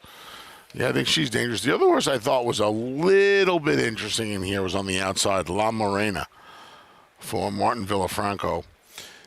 She could use a little pace in front of her. She could. And I just feel like those types of horses don't always win at Oaklawn. They don't. But maybe things develop. We never know. I like the inside runner in here. That's Tipsy Gal. Mm-hmm. First off, a claim for Chris Hartman in dirt sprints. He is 25 for 105.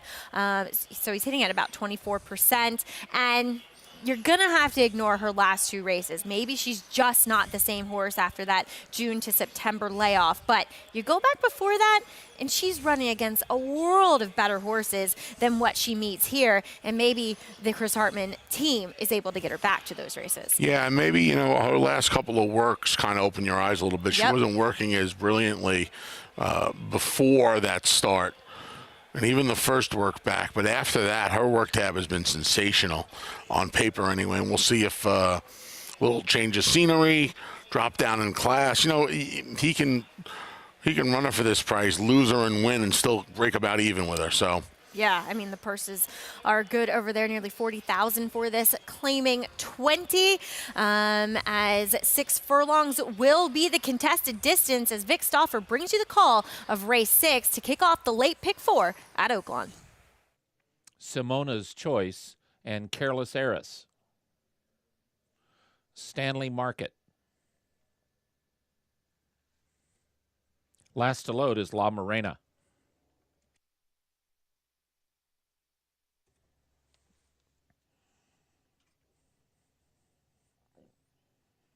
They're at the post. They're off. Very even start. Tipsy Gal shows us speed. In the center goes Careless Heiress. Stanley Market's in the mix. So is Dawnland between horses. There goes Tipsy Gal and Dawnland. They'll be 1-2. Up the backstretch with House Wrecker away in a third. Then Stanley Market, Careless Heiress, and Simona's Choice, followed by La Morena. At the back of the pack, the 2 trailers are Chasing Shadows and Dorita's Heart. Tipsy Gal is quickest into the far turn and leads now by 2.5 lengths from House Wrecker and Dawnland. Tipsy Gal traveling smartly. Another length and a half to Stanley Market. Careless Heiress had to check because Dawnland is backing up towards her. La Morena is next. Then 3 back to Dorita's Heart. Tipsy Gal, the one to catch. It is Tipsy Gal at the quarter-mile marker with a 5-length lead. Stanley Market has just taken second with La Morena outside of her, but they'll all have to fly to run down Tipsy Gal, who comes to the final furlong with a big lead. Tipsy Gal still 5 lengths in front. La Morena and Stanley Market race second and third. Tipsy Gal hanging on that left lead, but she's got a lot of lengths to work with. It won't matter. Tipsy Gal in front. Tipsy Gal won by 4.5. Very close for second. I think La Morena just beat Stanley Market. Finishing fourth was Chasing Shadows. Tipsy Gal found some speed. First off, that trainer change to Chris Hartman. Nick Juarez getting off to a good start at this Oaklawn meeting. Picks up another win here aboard Tipsy Gal. Yeah, you know, on the far turn, the 9 was coming a little bit, but this horse was long gone. The 9's coming, Stanley Market. Wow, what a hedger you are, man. I'm the worst hedger ever. That's a Magny pajama game exacta, top and bottom. I think the 10 got second, right, La Marina? Yes. That's a weird. The inside is such an edge at that angle at Well, and Oaklawn two, Park. the shadows. They're in and out of the shadows. It's hard to keep judgment of where they are on the racetrack.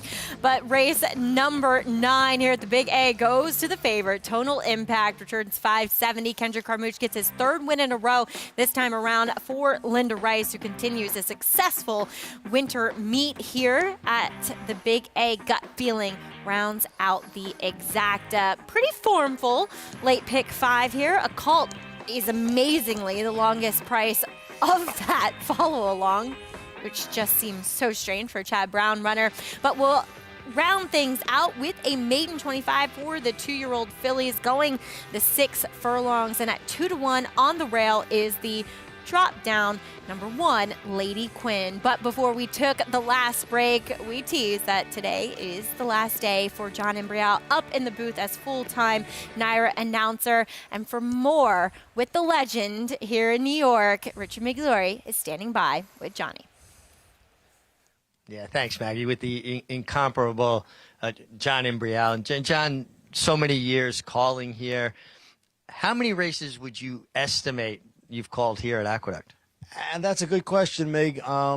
It's got to be 15, 20,000, something like that. I don't know, because if you figure out all the winters that I've done here, which a lot of times meant at least 4 months, maybe 5 months, and you multiply the days times 9 or 10, and it's been like that for quite a while. I mean, I kind of mid-90s, I was Tom's backup, and he would go wherever, Italy or Florida or whatever. So I've called a lot here, but I haven't added it up, so I'm not 100% sure. John, all the calls over the years, do you have a couple that are particularly memorable ones or performances of horses that really stood out?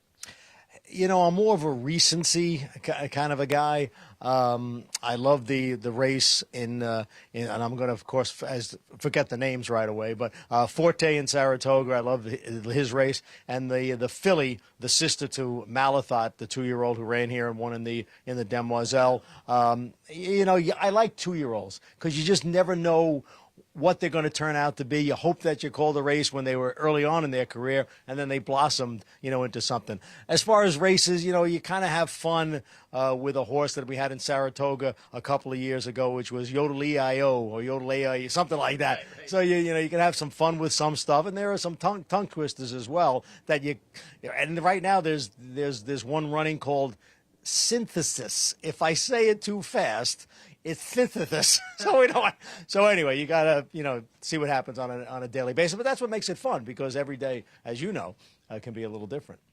John, you've been doing this a really long time and very well deserved semi-retirement, because we're going to have you at Belmont. What's the thoughts, the feelings this last call here from Aqueduct? I tried not to think about it. This week has been really special. They had the presentation in the Winner's Circle on Friday, and it was great that some bunch of people came down to do that. And then we had a little food and cake after that, and now doing this here with you, which was a surprise, by the way. I didn't know Mig was coming up to do this. So it's a mixed bag. I feel good that I'm kind of getting to go out my way, at least if it's a partial retirement. But I've been a little glum today too. There's been a lot of people and a lot of races, and it's been a lot of years. But all in all, it's been good. But I just don't want to screw up this last race. That's all. That won't happen. And John, congratulations on an incredible journey and an incredible job that you've done for all these years. I appreciate it, Mick. Thank you very much. Guys, before we send it back to you, I want everybody to get a view of John's view from the booth up here at Aqueduct. If we can come forward with the camera. It's picturesque, but not as picturesque and beautiful a moment as talking with John Imbrial. Heart of gold, one of the most likable and humble people I have ever met. Hi, Johnny. The best, the absolute best. I don't know what's left to be said about the guy. I can tell you this, and I've said this the last few days. Since I was 8 years old, all I wanted to do was call horse races. And that was my dream. And my dream came true. Excuse me, I'm sorry. I've been trying to hold this back. He made that dream come true. There are so few people in this life who get to live their dream, and I did. There are fewer people who make dreams come true, and that's what he did for me. So that's somebody who obviously cannot be, they really can't be matched. I mean, there's, you know, I can count on one hand the people who mean as much to me as John does, and he's as great of a race caller and co-worker and colleague as he is. I mean, he's just that much better of a person and a mentor, and you know, we say work father, but he's like a father figure to me. He's just been the last 3 or 4 years, and I've had a couple of crazy years the last couple of years. He has literally held my hand through those in every possible way, and always is positive and has nothing but good things to say, and always keeps your head up. If he has to pull it by the back of my hair, he keeps your head up, and he is just one of the most amazing people I've ever come across in life, in this game, and in this life. Absolutely. I mean, my time with Johnny, I just, as you said, he's more family than a coworker. I have taken the girls over, and we've spent, you know, some days by the pool up in Saratoga, and he's always checking in on Grace and Willow, and this is going to be great to hear. This won't be technically his last call at the Big A, but the last call officially for an Aqueduct meeting. And you get to hear it next here on America's Day at the Races.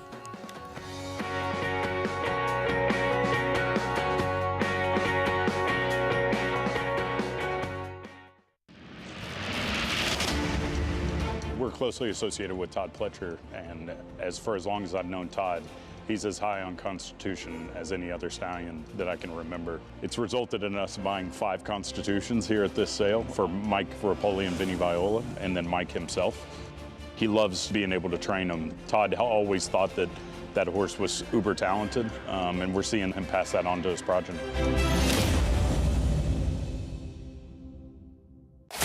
Who you betting on?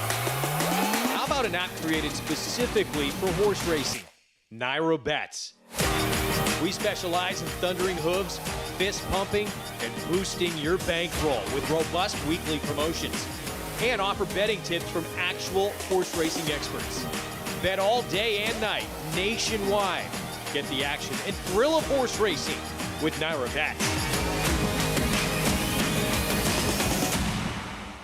Sire Sensation Gunrunner is the sire of 6 first crop Grade 1 winners. God-eyed, and he's going to win the hopeful Red Zulu wins the Breeders' Cup Juvenile Fillies, and Cyberknife has won that has the Society is going to win the Cotillion, and ta-da, they win the Bathurst, Pennsylvania Derby. Early voting comes inside and wins it. He wins the Preakness. Horse of the Year, Gunrunner, standing at 3 chimneys. Tampa Bay Downs has a rich thoroughbred horse racing history in Florida dating back to 1926. Celebrities such as Babe Ruth, Jack Dempsey, and John Ringling all attended opening day. In 1981, Hall of Fame jockey Julie Crone won her first career race here, and in 2007, we saw Street Sense win the Tampa Bay Derby and go on later that year to win the Kentucky Derby. Featuring full fields, great turf racing, and a 15% takeout on our Pick 5, Tampa Bay Downs has live racing every Wednesday, Friday, and Saturday. Naira Bets brings you our program here. It's America's Day at the Races here on FS1, where you can bet any track, anywhere, anytime. As we are here in Equestris, our studios for this show. Maggie Wolfendale, Anthony Stabile, and throughout the last few weeks, we have been revealing our horses for the Game of Silks. You can check out more information at silks.io. Anthony, it's time for is this your third horse? My third. I have an Uncle Mo if you didn't know. This is, it has a name already. Wallstib. What is a Wallstib? I don't know, Maggie. OBS October, 27,000 by Unified, a Peter Pan winner. What do we got in here? Buzz Song. Tereska has had 2 Yeah. winners. All right. I like the Unifieds. First with 2 winners from 3 foals to race. 3rd crop of that Peter Pan winner. Yeah, I'm ready to. I remember this Jala Jala. You do? From the Caribbean class, from the Classico del Caribe. Right. Okay. There she is in the sales ring at OBS. Hey, it's a colt. Sorry. It's okay. Sorry, I got Jala messed It's all up. He looks excited. He looks fast, too. This horse, I like this one. My lucky numbers and a very important date in my life is 3-9. And this horse's birthday is March 9th. I like that a lot about Walsteeb, March 9th. So, yeah, we'll keep an eye on Walsteeb, find out where he is, do some work tonight at home. And, yes, I am now very excited about Walsteeb. Walsteeb, Kentucky bred. And a son of Unified. So maybe one that could be precocious and get to the Fast, racetrack early yes. and be quick, as race number 10 is on the track here for the final at the Big A. State bred, maiden 25, 2-year-old fillies, 5-2 currently on Lady Quinn. She's the drop down in here. And Anthony, I would think at this level, she could very well work out being the speed here. This horse debuted for a tag and got beat a pole. Yeah, against a suspect field. Okay. I'm alive to the 5, 6, and 8 into the pick 5. I like the 8. She looks great on the I'm track. alive to the 5, 6, and 8. I hope Lord Morley can work some magic with 4 quarts. The first time starter. It's paying 18. It's paying 18 hunch. It helps pay some Christmas bills. Just kidding. They're all paid. I didn't like Lady Quinn. You know, the ownership group, they bet their money, and I think that's part of the reason this horse is as short as she is. She's a turf horse, obviously, but we don't have turf here in the winter, and she's a New York bred, so you got to run her where you can run her.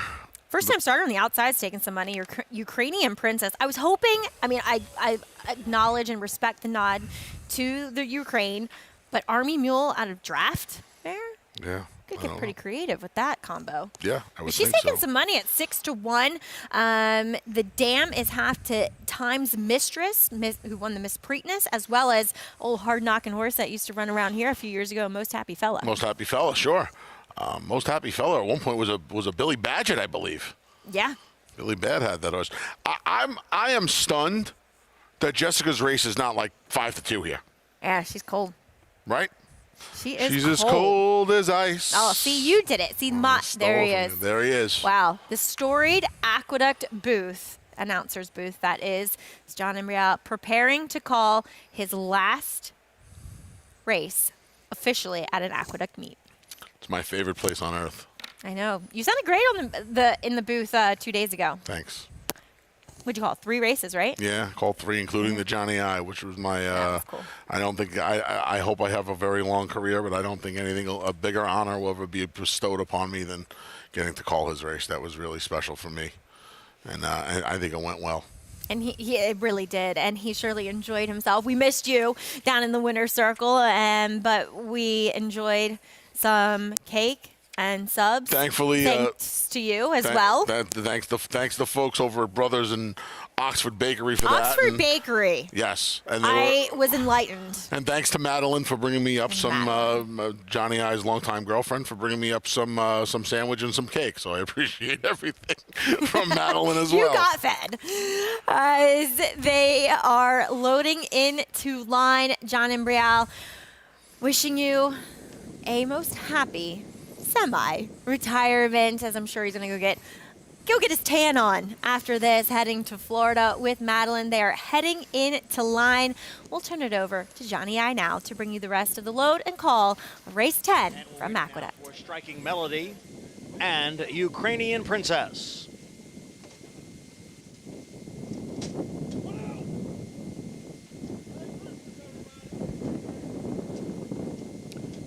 They're in the gate. And they're off. And it is Super Slide with Lady Quinn moving up down at the rail. Lady Quinn has the lead. And Sly Sloan has now moved up into second with 4 courts next in third. Striking Melody far outside is in fourth. Frankie Knows Best is in fifth. Super Slide broke well, now back in the back of the pack. Being passed there by Derwin's Painter. Steadying there was Jessica's Race, and the trailer is Ukrainian Princess in ninth. And in the meantime, Lady Quinn has stepped away to a 7-length lead through a quarter in 23 and 1/5 seconds. And Derwin's Painter has now moved into second. Sly Sloan down at the rail in third with Striking Melody in fourth. And Super Slide is fifth. The field is at the head of the stretch. And Lady Quinn is the leader. Ran the half in 48 and 1. It's Lady Quinn by a half dozen lengths. Derwin's Painter, first-time starter, giving chase in second. And then comes Super Slide in third, followed by Jessica's Race. But this race belongs to Lady Quinn, who has a 5-length lead as they come on for the finish. It's Lady Quinn in the Aqueduct finale. To the point, Johnny I with the win, with the call, and Lady Quinn with the win. Yeah, Lady Quinn, gate to wire here. You heard him at the end, too. Kind of made fun of me for choking up a few times today. You heard the voice cracking there, Johnny. Knew it would get to him at some point. Listen, a lot of memories in that booth from 1979 until today. Some great calls, some great memories, and again, can't say enough good things about him. Lady Quinn, the gate opened, and Javier Castellano, the Hall of Famer. Boy, what a year it's been for Javier. If there was a comeback rider of the year, John said this yesterday when he joined me on Talking Horses, it would go to Javier. This one was easy. Gets the barn off the Schneid. 1-7. Was that a little yo coming on for third? Was that 1-7-11? I couldn't make out the license plate for the third one. Yeah, I think it was 1-7-11? It was the 11, 1-7-11-6. I was alive to the 5-6-8, so that's about right. Of course. But the money was right here with number 1, Lady Quinn. The drop down for Kelly Breen gets the win. Javier Castellano aboard at 2-1, a most easy and convincing winner. That will do it here for live racing at the Big A. We will be back, though. Live racing coming up from Oaklawn Park.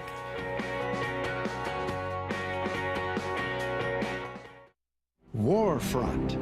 On the racetrack, his accomplishments included this victory in the Vanderbilt at Saratoga. It will be Warfront to win it by 2.5 lengths.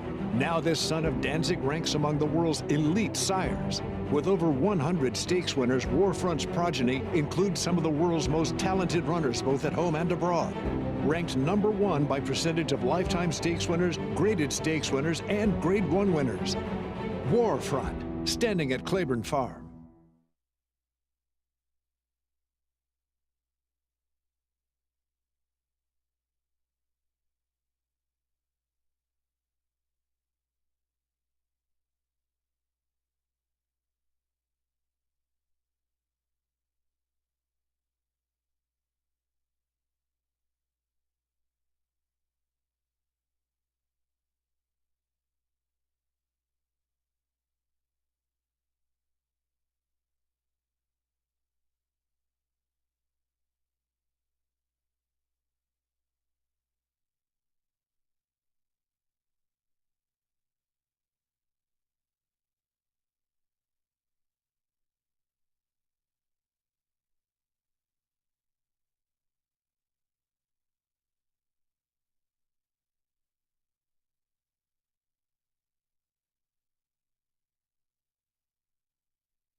Thanks for tuning in to America's Day at the Races. We are brought to you by Claiborne Farm.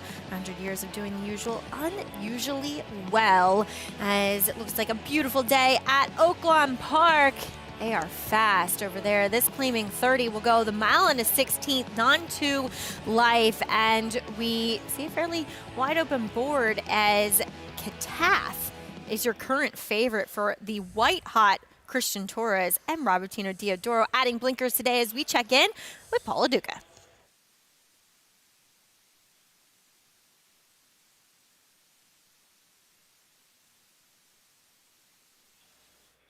Hopefully we'll get back to Paulie. There are some mic issues, but as we were saying, Katath, Anthony, stretching back out in distance. Now, Tino will send out 2 horses in here. Definitely Katath looking like the stronger of the 2, but both of which coming out of races from California.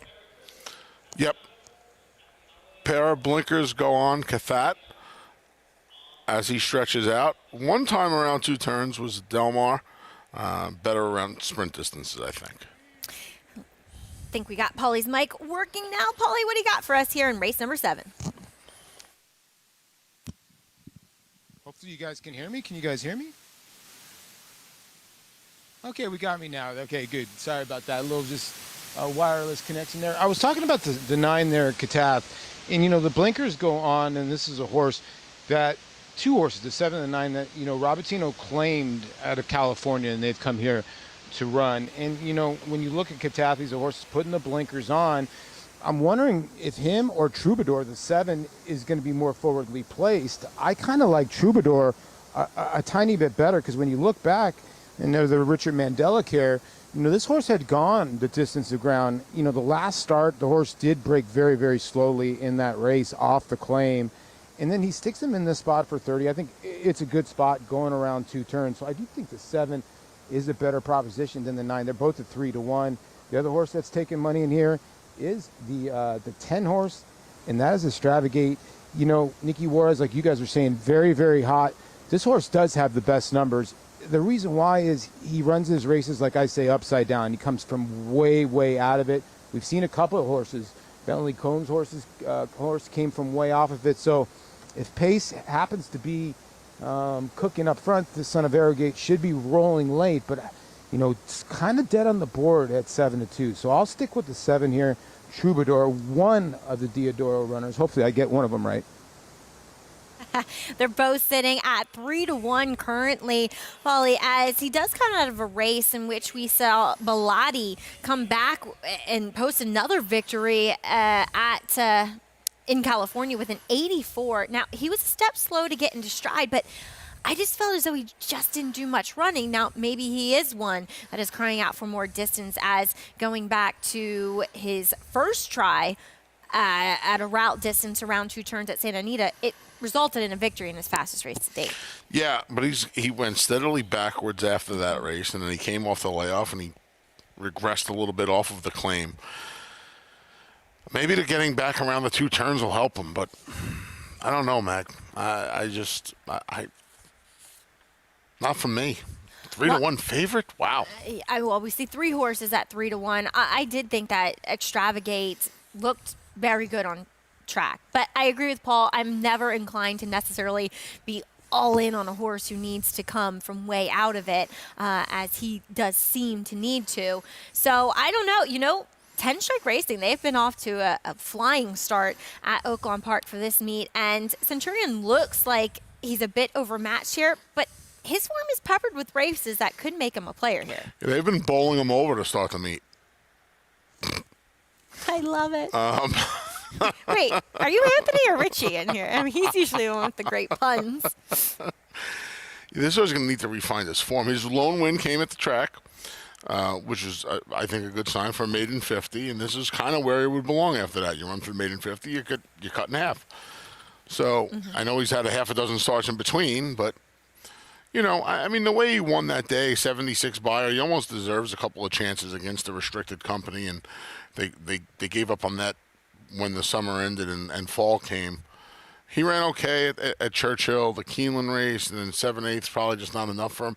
I had a little opinion on a horse in here who took a smidge of I know the morning line was 4-1, but he took a smidge of money. This is number 5, Coastal Chaos. He gets a bunch of post relief from the outside post 10 to being drawn closer to the inside now in post 5. He ran very well last time. He really did, and it was the best race of his life. It was first time for our colleague Tom Amos. He's a square price, and I think, you know, he'll naturally be a little bit closer with a better draw. Not that he was too far behind last time. Lone Win came in a maiden weight race at Charlestown, where he went wire to wire. He walked around the racetrack. But I think if he can be forward, if David Cabrera can get him forward, I think he might have a say in the matter here at a better price than the favorite. We saw the horse that beat him, Deep State, come back in a starter allowance earlier this week at Oaklawn and run an 80 while finishing third. I thought Breslau was interesting. First time for a tag. Jolly Tommy, who he beat 2 starts ago, he was also in that starter allowance, and he ran second. Oh, no, sorry, an allowance race. He ran second with an 81 buyer and broke his maiden with a 79-2. So I thought he was a little interesting with the drop in class for Rudy Brissett. Ricardo Santana aboard as Vic Stauffer. He's on board to bring you the call of race 7 from Oaklawn Park.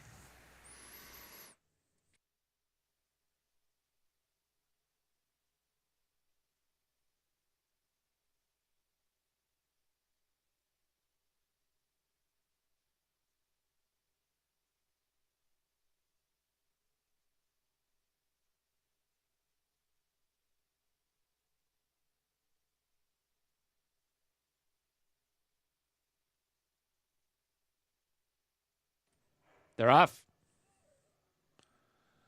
Good start for Katoth, who goes to the front from Paid in Full and Breslau. Troubadour just in behind them, as is Coastal Chaos. Carnivores at the rail. Then Centurion, followed by Ain't That a Kick, and the early trailer is Extravagate. Paid in Full rides the rail to a short lead from Breslau and Katoth. These 3 separated by a length.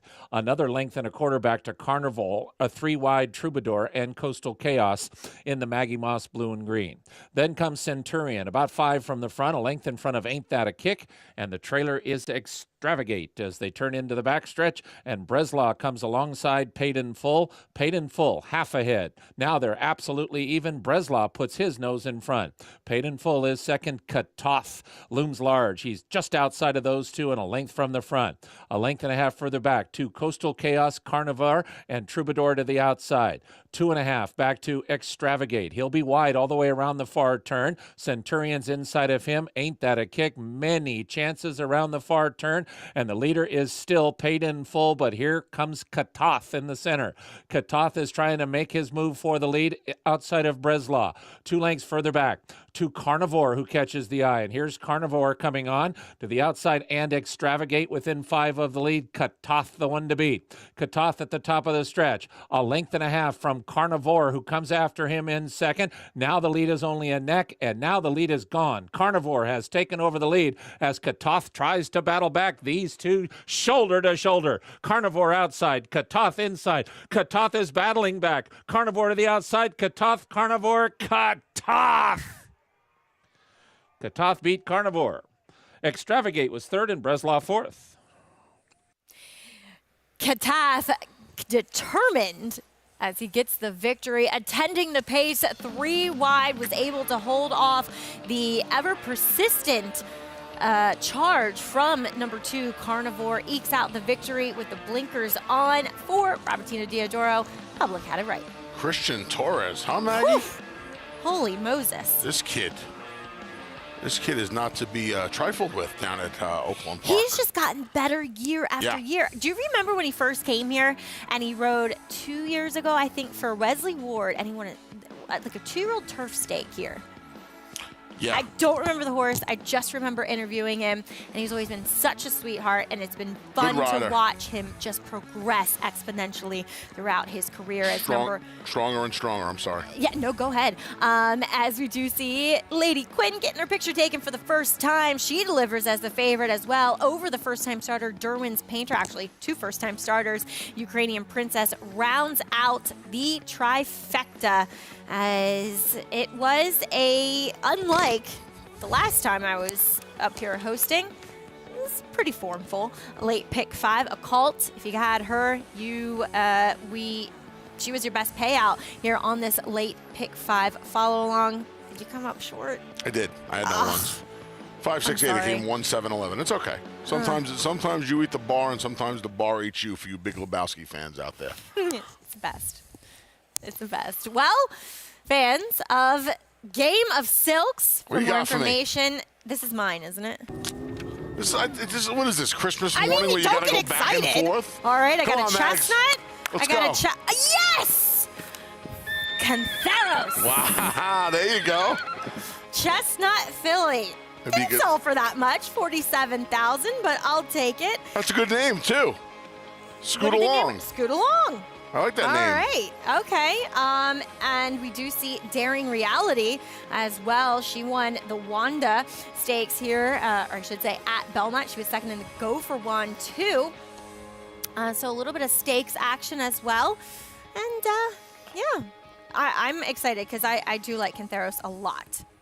I like them as a sire. It feels as though they can do. I got a little flaxen action going on here. We got a video here. Whoa! Ooh. I got a blondie. She's coming after my hairstyle. I love that.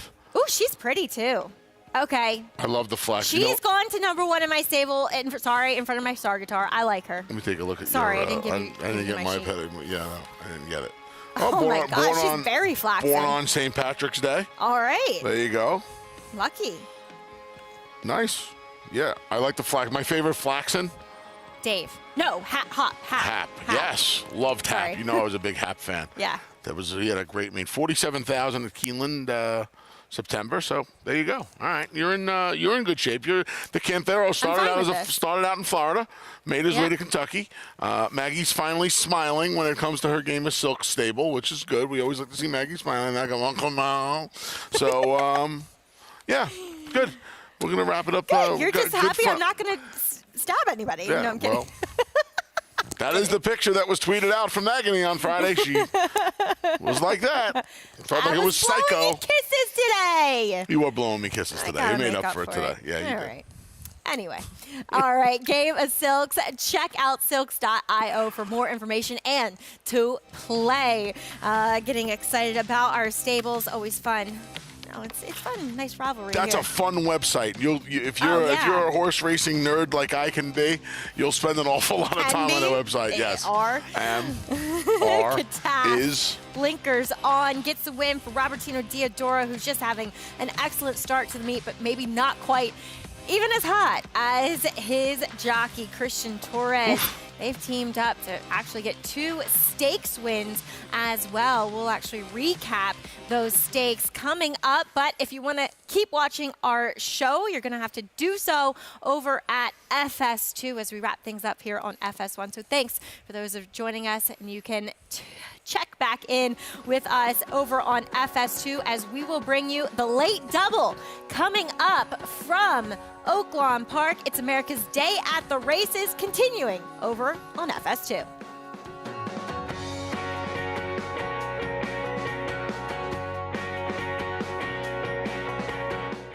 It's a domineering display by the ultra-talented McKinsey. McKinsey in a dominant performance. 300 won it, 300,000, 275, medium 275,000, 75, but to get 75, 275,000, 250, I'm Ralph now, 250,000, here but to get $200,000. You don't have to be a multi-millionaire to get into this game. You can have a few $1,000s and have fun with it. But with the bonds, you're actually going to win. I've had the opportunity to win multiple races. In fact, this year I won 2 times in one day, which is almost unheard of to be able to do. This is going to happen with them. You will get into the winner's circle in Saratoga. You will walk that horse in, and you will stand there, look at the crowd, and the bonds will take you there and get you into that winner's circle. And it won't cost you a lot of money. History remembers moments of extraordinary strength, skill, and determination. True greatness is forged by those who fulfill their destiny.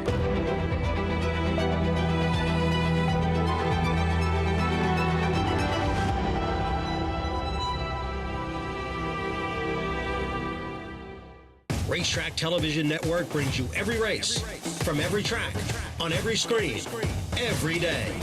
With monthly packages starting as low as $5, RTN gives you great value and access to more live HD streaming and race replays than anyone. Visit RTN.tv today to sign up and watch on almost any device, including Roku and Amazon Fire. RTN has packages that start at $5 per month.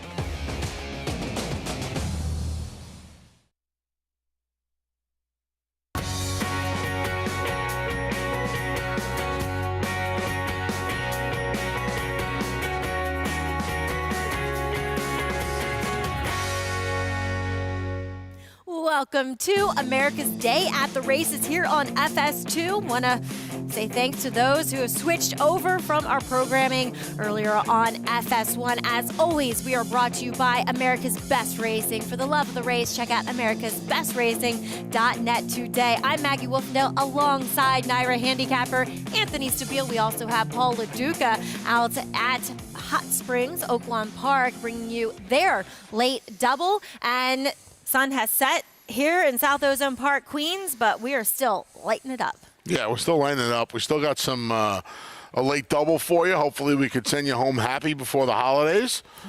Look at the Big L, my favorite place on earth. I love that shot. It does. If we kind of flip the camera around 180 degrees, the sunsets here, kind of over JFK are just amazing. Yeah, really are.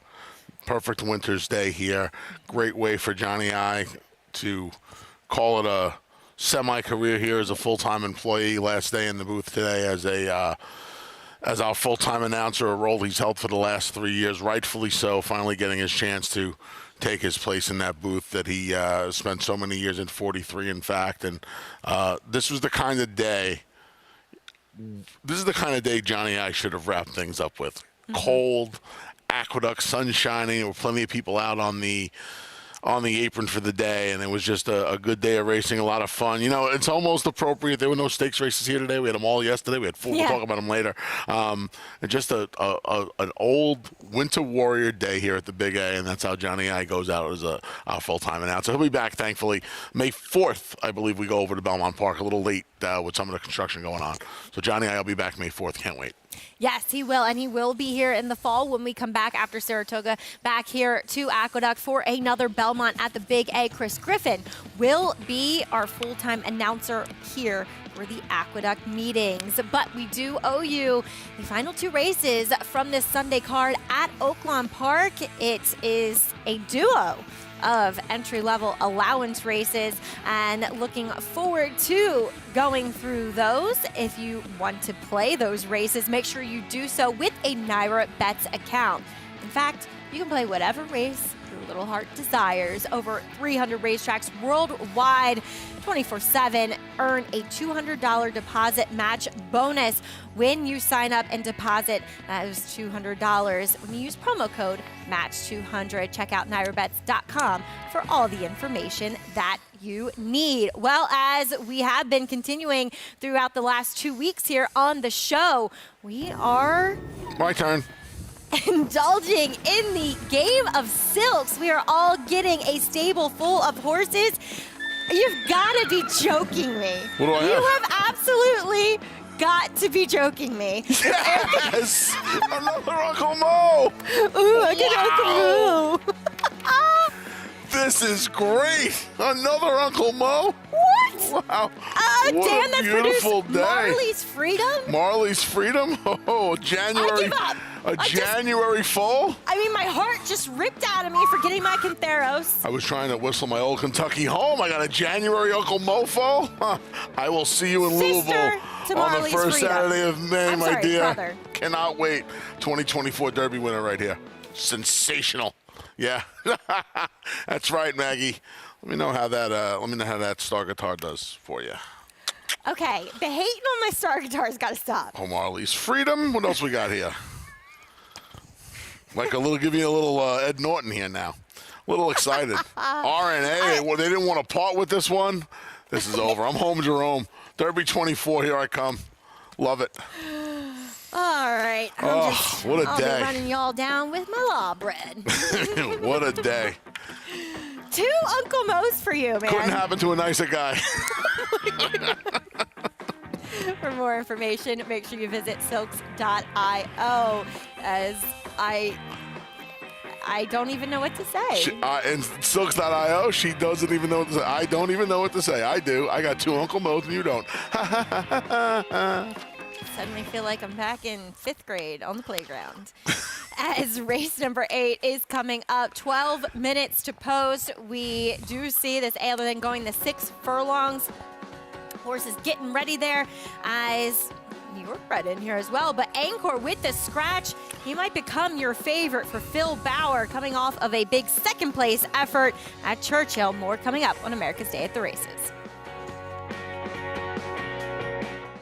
The Run Happies are running, the Run Happies are selling, the Run Happies are winning. Eclipse champion Run Happy is showing a new dimension with winners on turf, dirt, and all weather. A record-breaking sprint champion, Run Happy is also showing winners at all distances, from 7 furlongs to 1.25 miles. A sire whose runners can carry his speed over all distances and all surfaces. Run Happy, price for value, and standing strong at Claiborne Farm.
During Leo McLaughlin's 22-year run as mayor of Hot Springs, starting in 1926, the city became a haven for notorious criminals and gangsters, most notably Al Capone. A lot of people aren't aware of the fact that in 1931, Las Vegas, Nevada had 5,000 people in it and no high-rise hotels. Everyone was there to build the Boulder Dam, which became the Hoover Dam. At the same time, in 1931, Hot Springs had 20,500 people in it, 22 high-rise hotels, and $100 million in gambling income. The only difference was here in Arkansas, it was illegal, but it was okay. During the spring, tourists could find themselves rubbing elbows with gangsters and Major League Baseball players. Everyone year-round could enjoy the hot mineral baths, hunting and fishing and gambling. But in the spring, it was the opening of the live thoroughbred race meet at Oaklawn Park. And man, was it a happening place. Learning a little bit about the gangsters that used to winter out at Hot Springs. Anthony Easy can't now. believe it. Easy he can't now. believe that anybody from the mafia stepped out of the state of New York Easy. or Chicago. Let's take it down a notch, I'm please. kidding. I'm kidding. America's Day at the Races continues here as we bring you a good-looking late double from Oaklawn Park. I think a lot of people don't realize that there was a lot of spring training Yeah. down in Hot Springs for a long time. Well, the Healing Waters. Yeah.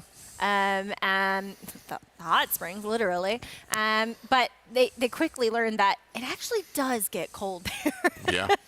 The weather can be unpredictable in Hot Springs, Arkansas, as they are getting riders up in the paddock at Oaklawn for this entry-level A, other than 6 furlongs for the 3-year-olds and up 6 to 5 currently on number 7, Encore, as he goes out for Phil Bauer.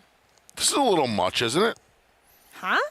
You don't think this horse is a little bit too short of a price, Maggie? Well, considering that Gulfstream Way came back and won resolutely in our feature, and he finished well in front of him. He hasn't won in 2 years. Fair. I get what you're saying. 10 times. But his okay, if you judge him on his overall body of work, I just don't feel like I feel like this is one of the weaker fields that he's faced. Oh, look, a post parade. You're funny. Here's a great example. We're going to kick this thing off with Beer I was Chaser. honestly just looking at Freudian Fate, who is just cold as ice on the board at 17 to 1. Yeah. Beer Chaser, though, taking some money. 6-time winner. I know most of them were at Thistledown. Mhm. That's fine. I got it. But a 6-time winner who is 3 times the price of a horse that was won once. For a barn in Kim Pool who can get a horse ready. 1 win did come at Oaklawn. Anytime you people at Oaklawn want to show us Beer Chaser, that would be great. I don't even know. I really am trying to find a legitimate alternative to number 7 Encore, because I think he has the tactical speed to keep him close in this field, and I just don't see. I got one for you in here. You do? I'm betting one in here. Here's Beer All right, Chaser. there's Beer Chaser. I Cutting mean, other back. than a great name, I feel like his best running has come when he can control, and he's not controlling here. Don't you chase a beer? I don't know. No, I mean, is that saying, using beer as a chaser? That's a little cuckoo. Bred. Rolling Fork, another Kim Pool. Archie Bred, yep. New York bred. And number 3, a Freudian Fate. He's a 5-time winner. 2 race win streak snapped last time out behind fellow New York bred Ernie Baker. Ernie Baker, Flapjack, who ran 3rd that day, would return with a 96 buyer. Here's long shot Manuelito. Little Manny finished 3rd, a long way back in Indiana Horseshoe Indy last time out.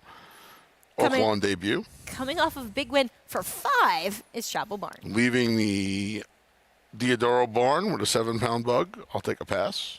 There's your favorite Encore, the Gray Son of Anchor Down. He can win, but he will win without me for his first time in 25 and a half months. Vulcan is number 8. Will go back to the barn as Cipriano Contreras. For you Trekkie fans out there, this horse finished 4th at Parks back in June. First off the claim is number 9, Emerald Express for Randy Morris. Cuts back from the 1-turn mile to the 6 furlongs, where he has won 2 of his 3 starts at that distance. Local debut as well. Tonal Impact beat him last time. He just won our 9th race by a pole at the Big A. Number 10 is Ribbons and Medals. He returns to a dirt track for the first time since this spring. 3rd in his last 2 at Oaklawn on conventional dirt. That Kenny. He's number 11. Christian Torres picks up the mount. At first, I thought this horse was named after Kenny from South Park with the H. Kenny, but it's not, because this one is by Kozan. Number 12, American Pure, Lindsay Schultz, coming off a win. Her barn's going well. Claimed from Diodoro, win for Lindsay Schultz. Hint, hint, nod, nod.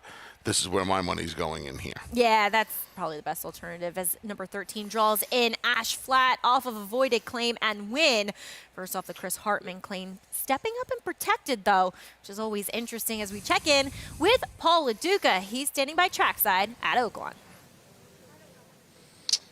Thanks, Maggie. And you guys were mentioning the history of baseball here in Oaklawn. Pretty amazing when you go back and look at it. They had spring training here all the way up to 1950, going back to the 1800s, and over 300 ball players, over 157 Hall of Famers one time trained here in Hot Springs, Arkansas. And I found him pretty amazing, too, the Kansas City Monarchs and the New York Black Yankees from the Negro Leagues, Satchel Paige and Josh Gibson. And a lot of people will quote Josh Gibson as being quote, the real home run leader. He had over 800 home runs in the Negro League, so it's pretty cool.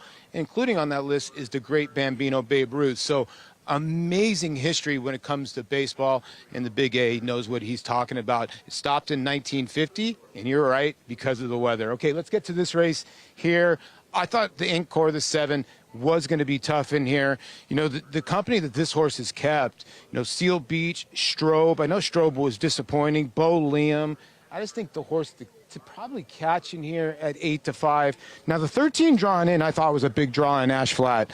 You know, Off the Claim did win, but didn't get voided claim the time back. I voided claim after the drop for 30.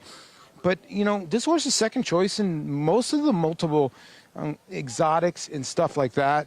And then American Pure, the 12. I talked to Lindsay Schultz, and, you know, after the claim, you know, she was looking for a race to go a little one-turn mile, and then they backed this horse up to 6 furlongs and hit him right between the eyes, and he ran a big race. And you know what? He's an honest horse as a 12. So at 6-1, I think he's got a big shot, but they're all going to have to beat the 7 in here.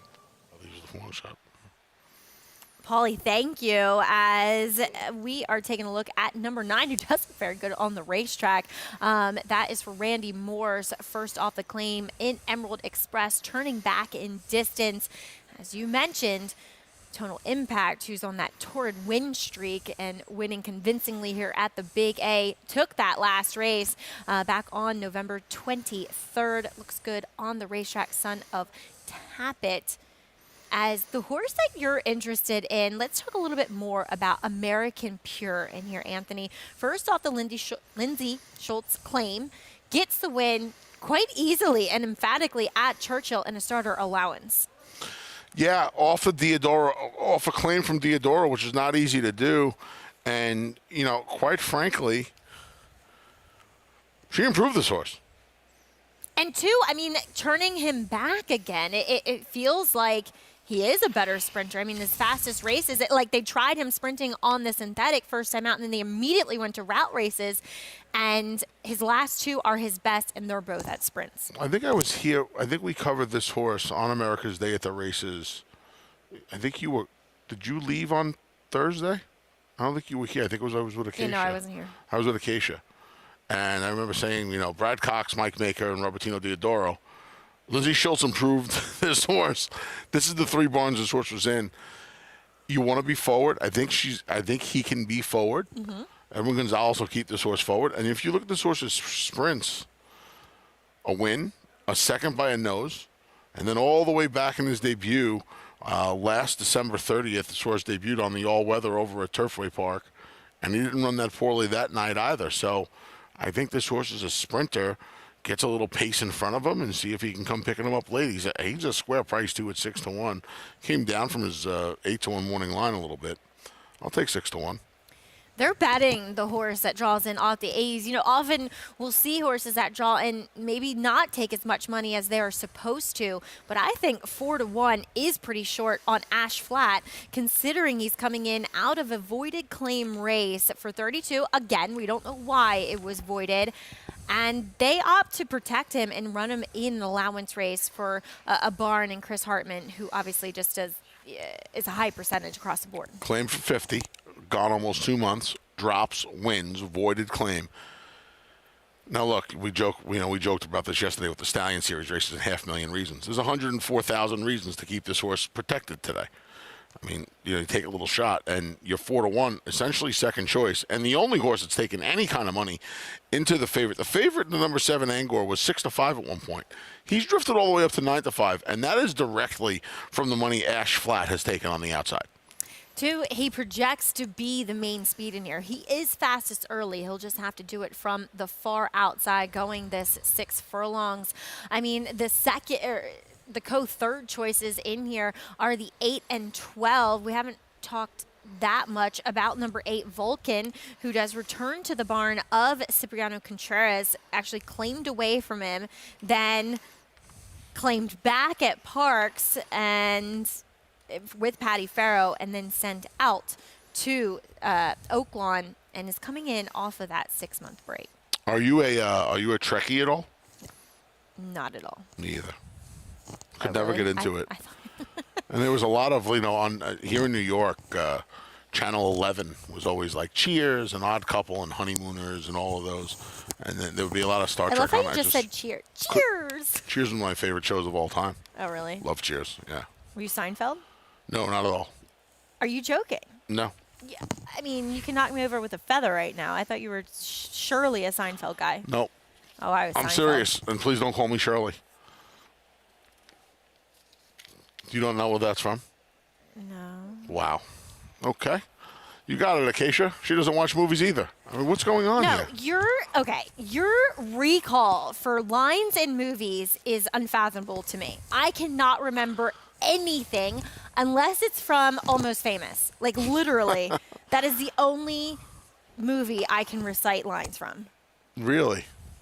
That's quite unfortunate. Yeah, that was from Airplane. That was. Oh, jeez. I've only watched it like once. Yeah. Okay. When you have 2 kids and a house and all that fun stuff. Did you have those 2 kids when you were 25 years old? No, but that was 11 years ago. I know. When you should be watching one of the great American comedies of all time. Airplane. I'm not saying it's not. Oh, Actually, Big Lebowski. I will get on board with you, Big Lebowski. Dude. Being very undude, Maggie. I am being very undude right now. You walk out Does of the it house. have to be the Eagles? We can't do the Eagle scene. We're on television right now. I actually personally like the Eagles. Yeah, I got no problem. I don't have a real problem with the Eagles. Get your own cab. Heading into line for the co-featured 8th race at Oaklawn Park. Vic Stauffer brings you the rest of the load and call. Do we see Angkor get the job done here? It's been nearly 2 years since his last win. Actually, more than that. Really get the win here for Phil Bauer and Brigney Racing. It's race number 8 from Oaklawn.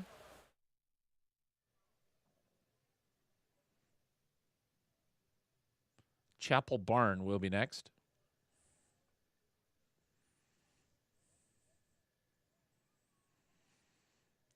The last 2 to load are Anchor and Ash Flat.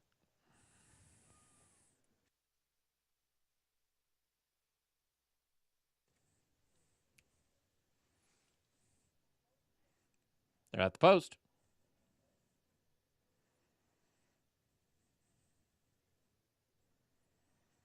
They're off. Chapel Barn and Vulcan shows speed. Ash Flat is close up. Freudian Fate and Ribbons and Medals are next. That Kaheni checked off heels. Then to the outside, an American Pure. Anchor is in amongst horses. Then comes Manuelito. At the rail, Beer Chaser and Emerald Express. That Kaheni is now second to last, and the trailer is Rolling Fork. Into the far turn they race, and it is Vulcan just a neck in front from Chapel Barn in second. Those 2 are a length and a half clear of Ash Flat, and at the rail goes Freudian Fate. American Pure is a hard-ridden 5th and about 4 from the front, about to join Anchor. Then it's 2 back 2. Ribbons and Medals, and at the rail, Manuelito. Emerald Express is next, then Beer Chaser, That Kaheni, and Rolling Fork, top of the stretch, and Vulcan's the one to catch. Ash Flat is after him in second. American Pure is third, 2.5 from the front. Then Emerald Express and Rolling Fork and Beer Chaser are on the move. Here's Beer Chaser in the center. It's still Vulcan, a length and a half in front of Ash Flat. American Pure to the outside. Beer Chaser a closer fourth. Vulcan reaches. Ash Flat trying to give Hartman 3. Vulcan, Ash Flat, Golf, Vulcan. I believe Ash Flat nailed Vulcan right on the money. It is very, very close. Then American Pure and Beer Chaser. As you heard Vic Stauffer say, Ash Flat gets the win and gives Chris Hartman his 3rd win on this Sunday card. It kept on coming at Vulcan, who I thought may have put the rest of them away, but Ash Flat refused to lose today, kept on chugging along.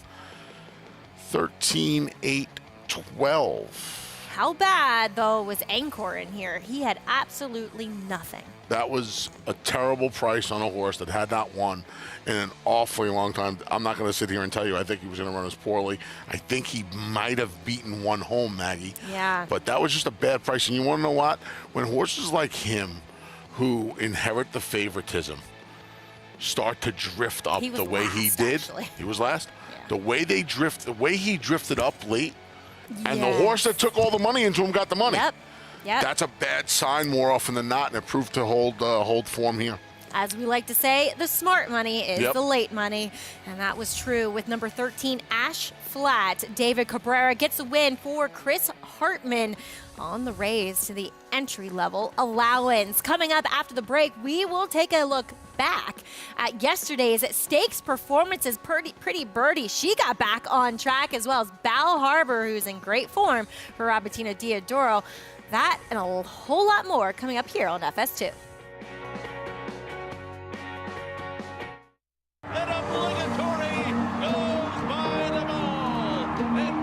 Here comes Malathaat. Here comes Clairiere on the outside. They're coming to the finish, and it's got to be Clairiere. Nest, much the best. She won by better than 10 lengths. Cody's Wish on the outside. Cody's Wish with the upset in the Fargo. Malathaat grabs the lead in deep stretch, and Malathaat has won the Personal Ensign Stakes. Curlin, the classic sire. Who you betting on? How about an app created specifically for horse racing? Naira Bets. We specialize in thundering hooves, fist pumping, and boosting your bankroll with robust weekly promotions. And offer betting tips from actual horse racing experts. Bet all day and night, nationwide. Get the action and thrill of horse racing with Naira Bets. Introducing Giftbox, winner of the Grade 1 Santa Anita Handicap. He's a 3-time graded stakes winning millionaire with 4 triple-digit buyers and a 4 Ragozin to his name. He proved himself early as a graded stakes place 2-year-old, and now his career as a stallion is just getting started.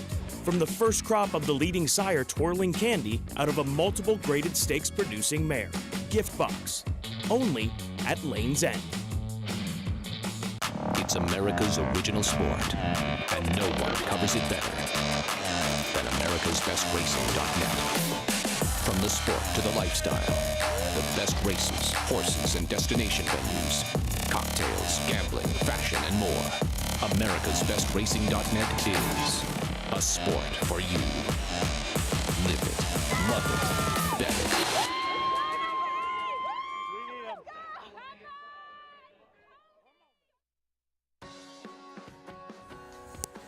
Thanks for tuning in to America's Day at the Races. We are brought to you by Claiborne Farm.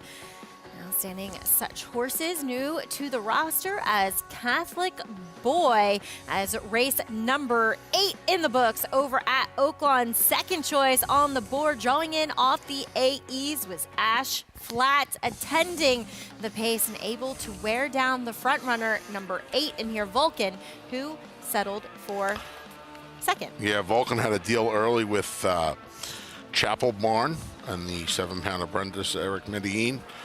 Put that one away and was able to hold second, but could not. Oh boy, that's a tough beat if you bet on Vulcan today. Francisco Arrieta.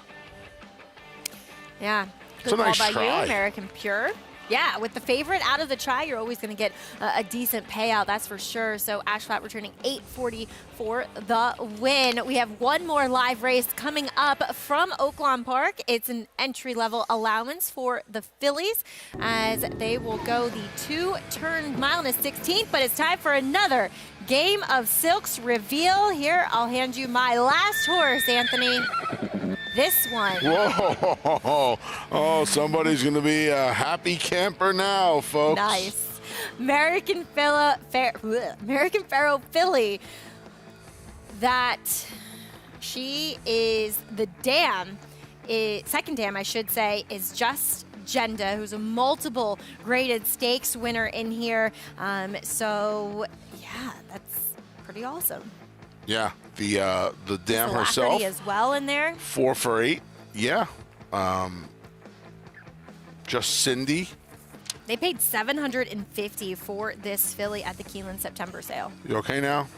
I mean, Everything yes, this probably right. is the Maggie barn Whoa. Whoa, that's a 10. Oh, she is barrel-chested, huh? Wow. Whoa. That's a lot of filly. That's a yearling? Oh, my goodness. Okay, I definitely like her as a physical. No wonder why she costs so much money, huh? Yeah. well prepared by Clarkland Farm I'll as tell you, well. she's the best looking one of the videos I think I've seen of the horses that we've revealed so far for a Game of Silks here on America's Day at the Races. She's probably from here. Muscle-bound. Yeah, she's really, really well put Heading together. downtown. All right, I'll take it. Rounding things out with an American Pharaoh for No, I'm my jealous. stable, which is complete for Game of Silks.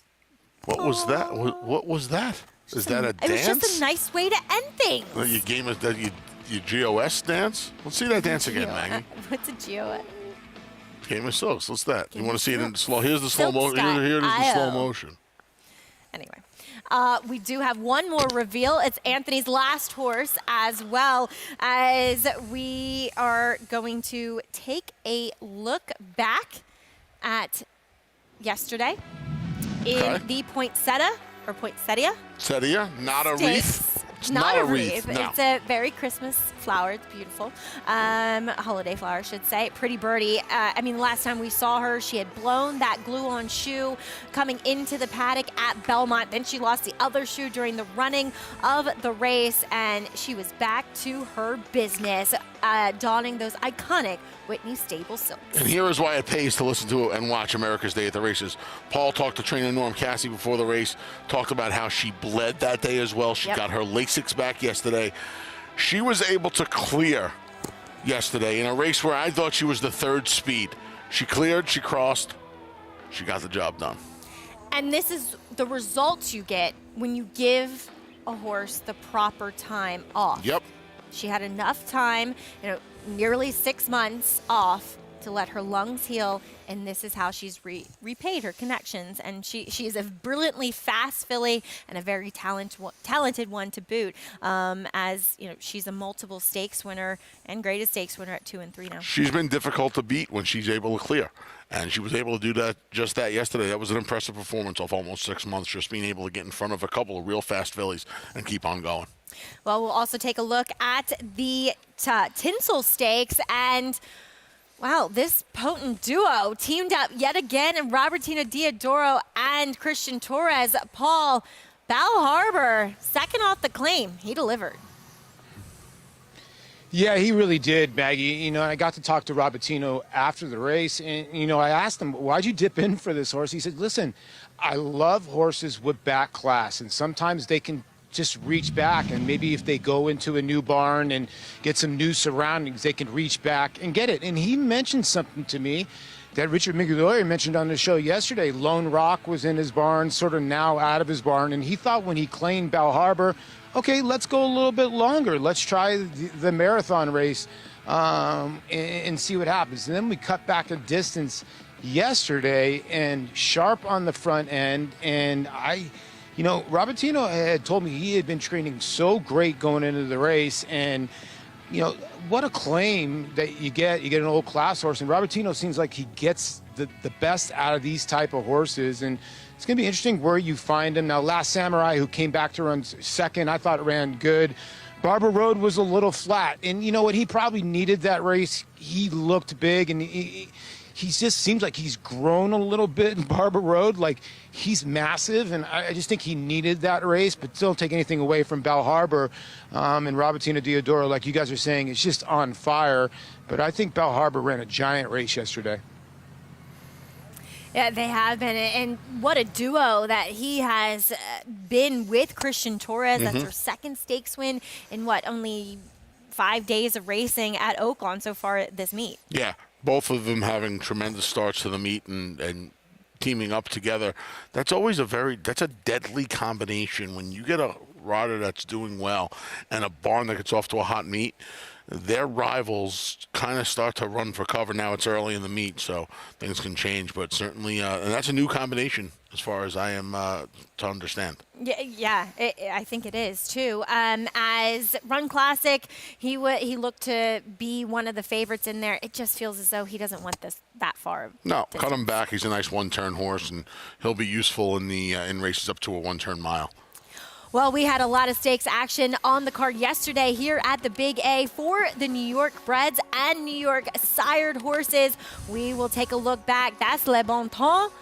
She's gone back to back with her victories, and we'll also check in with a horse who broke his maiden in the $500,000 Great White Way. It's all coming up next on America's Day at the Races.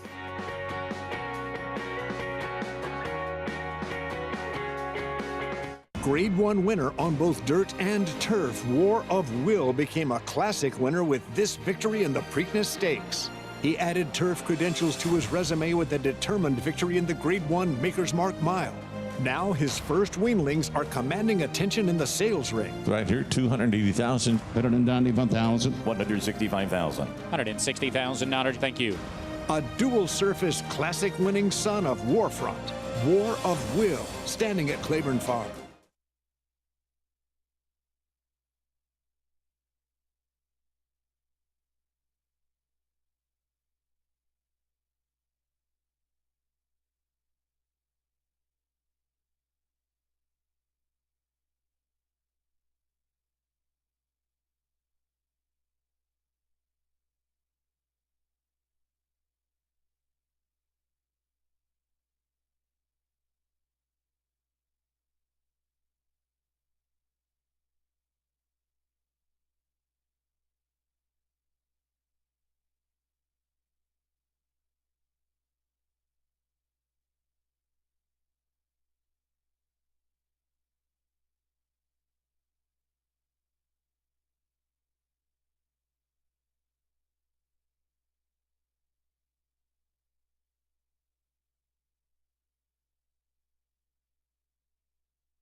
Wow, you don't get a prettier sight than that at this holiday season and time of year than the tree at Rockefeller Center. We are brought to you here on America's Day at the Races by Naira Bets. Bet any track, anywhere, anytime. Visit NairaBets.com for all the information you need. Maggie Wolfendale and Anthony Stabile along with you. Paula Duca out at Oaklawn Park as we are continuing to reveal our horses for the Game of Silks. Anthony, this is your final horse, and we see a Bay filly stepping off the van. She's excited to meet you. I would be too. I Nice. love practical joke. Nice practical joke. There we go. You get Maftool, who is a sister, or excuse me, brother. He did a lot of good overseas. Yeah. Huh? Second in the UAE Derby. I wonder what race that was. What year that was. Yeah. I don't know. I don't know either. I see. You know, it's funny. I'm perusing the page. See, How About Now in here. She won the Schuylerville for Barry Schwartz and Mike Hushin. I believe it was Barry and Mike Hushin. I think Richie may have ridden her. We were talking cool. about her the other day. Oh, neat. Fun. Yeah. Funny. It's funny. It's funny Lil when I in looked there at this. too? Yep. Lovely Lil's there. Lovely ride. Yeah. So I have a Unified, a Practical Joke. Excuse me. I can't remember the other one for some reason. Oh, and I have two Uncle Mo's. Yep. He has two Uncle Mo's. What do I have? An American Pharaoh, Cantheros, a Star Guitar, English Channel, Get Stormy, and Audible. It's good. 5 versus 6. It's okay. I got my two Uncle Mo's. I'm good. I feel comfortable. It's quality Why can't I remember- versus quantity. That's what Mr. Miyagi said. Visit silks. Oh, yeah. Did you see that movie? Oh, man. I'm going to give you my children for a weekend and see how many movies you get to watch. I want you to rethink that statement. Yeah, I know. Anyway, visit silks.io. Check out an awesome website and play the game of Silks. Yeah, fun. Fantastic website. It's a lot of fun. Yeah, me kick too. Off. Yes. So good stuff there. As we will take a look back at the Great White Way New York Stallion Series Stakes from yesterday. What a way to break your maiden. As General Banker, you know, we are often a little tough on Eric Cancel, but this was a very good ride. And this horse just put him in the position that he needed, sat right off the pace, tipped out. That was all she wrote. He drew away quite convincingly. He ran really well. He had a big fig last time out. 77 buyer speed figure that put him right on the mark. Got an 83 yesterday. He's rounding into form. You know, he had the best dirt fig in the field. And he ran to it yesterday, and he got the job done at a big price. He was double digits on the tote. And, yeah, Eric did give this horse a good ride, put him in the right position, kept him clear of trouble. And Anthony, for only having won one race and 8 starts, he now has earnings over $345,000 after winning this race yesterday. It's Jimmy Ferraro's 330th win of his 4,000 career training career, and the richest purse that he has won. Yeah, since he started training in the late 70s? Late 70s. He won the Cotillion at one point when it was a grade 2 down at Parks, which when it was, I'm sure, Philadelphia Park, maybe even Liberty Bell, maybe even Keystone back then. He had a filly for Dr. Bernie, for my man Bernie Abramovich, Rudina Stable, board eligible a bunch of years back as well. And she was, I think she was the New York bred filly of the year at one point, but never a purse as lucrative as that $500,000 they hang up for the Stallion Series race. And so important to not only have New York breds, but to be tried and true to some New York Stallions as well. Absolutely. And Central Banker, the sire of General Banker. But we would see a Laoban get her second win in a row in this Fifth Avenue division. It was all about Le Bon Temps. She was your favorite, though, as her owner, Deuce Greathouse, or co-owner Deuce Greathouse, would say in a post-race interview, she will excel at the 2 turns. And I think he's right, because this was a very workmanlike effort. You know, I feel like we've seen some really nice performances at this meet at Aqueduct, and I think this one is right up there. I know she was 6-5, and I know she was supposed to win, but I don't think she was comfortable inside. I think she wants more ground. I'm not sure she handled the moisture in the racetrack. And Jose Lezcano, her rider, earned his money yesterday. He rode her from the time the bell rang until the time they hit the wire, and he really had to keep after her. I think this is a great example. You said workmanlike, right? This was her class just showing on these horses. I agree. I think going forward, going long is certainly going to be right up her alley. You see Deuce there, his pal Jill alongside as well. So, yeah, a happy winner's circle. And I think this filly has a really nice future. You talked about the earnings. I think she's at $450 already, if I'm not mistaken. $462,000. Yeah. So there you go. Are eyeing the Mile and 8th Busanda in the middle of January as a potentially next start for her. Smart move. If you're going to try and get her on the Kentucky Oaks Trail, which it certainly looks like it would be, you would run her in the 9 furlong, the Busanda, the Gazelle, and then get her to Kentucky on the first Friday in May. We have horses on the track for today's last race from Oaklawn Park. Entry-level allowance for these fillies and mares. Mountain is 16th, and we see 2-1 on number 3, Pretty Extreme. You know, she's a mare that has already won 7 of her 26 starts. So you often give a little more credence to those horses who are multiple winners, but I feel the need is kind of your true other than horse. The need for speed. She was 4th in the fantasy last time out when last seen in April. Burl McBride already a winner on the card. Yeah, every right to move forward, too, is number 2 is Sunny Isle Beach. Back to the 2 turns. Last time she did that, she faced Pretty Extreme and got beat almost 40 lengths. Now, Pretty Extreme, she was a part of a stakes field, but that was upset by an 18-1 shot. Yeah, claimed out of the win 2 back. Ran well to get some black type for Carl Broberg last time out. Here's Comedy Act. Stretching out in distance would likely be the speed in here. From 5.5 and 5 to a mile and a 16th. That's a tough ask. Here's what a lot of girls are hoping for a ring. Number 5.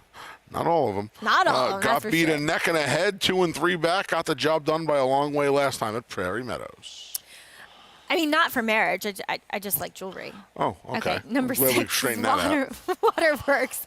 With the blinkers going on, here's number 7, Enchanted Now. First off the claim, Chris Hartman. That's a positive move, and this horse is going to stretch out to 2 turns. 1 for 2 at the distance. Here is Landslid coming in from Remington Park. Rachel Keithen. Faces a couple of horses and Squillions and Waterworks that she faced last time out. She split those 2 in her most recent start. A wound-up Pyramid Princess just went by. As number 11 is Mo Classy. Yeah, Mo Classy looking for 5th overall win, 3 in a row. There's number 12, Legendary Gift. That would be a ring. Stretches back out after a try at Keeneland going 7. Last time around 2 turns was a win at Prairie Meadows.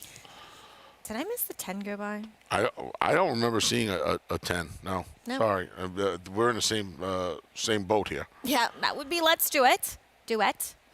Francisco Arrieta aboard for Ken McPeak as we check in with Paul LaDuca as we are 4 minutes away from this finale.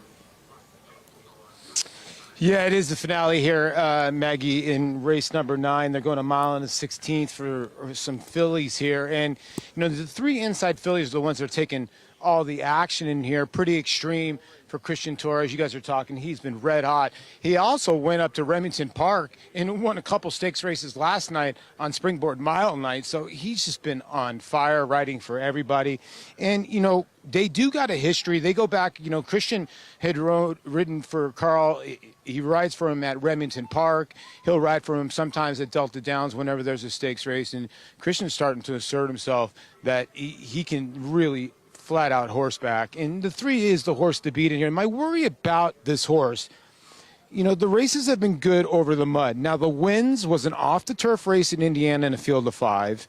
A win at 30. The other win at Churchill Downs was a field of 6. And so, this is obviously a more difficult field. Now, the 2 Sunny Isle Beach for Matt Shearer got beat by the 3 back, but that was off the claim. He dropped in for 20 and got the win. I thought it was an impressive win.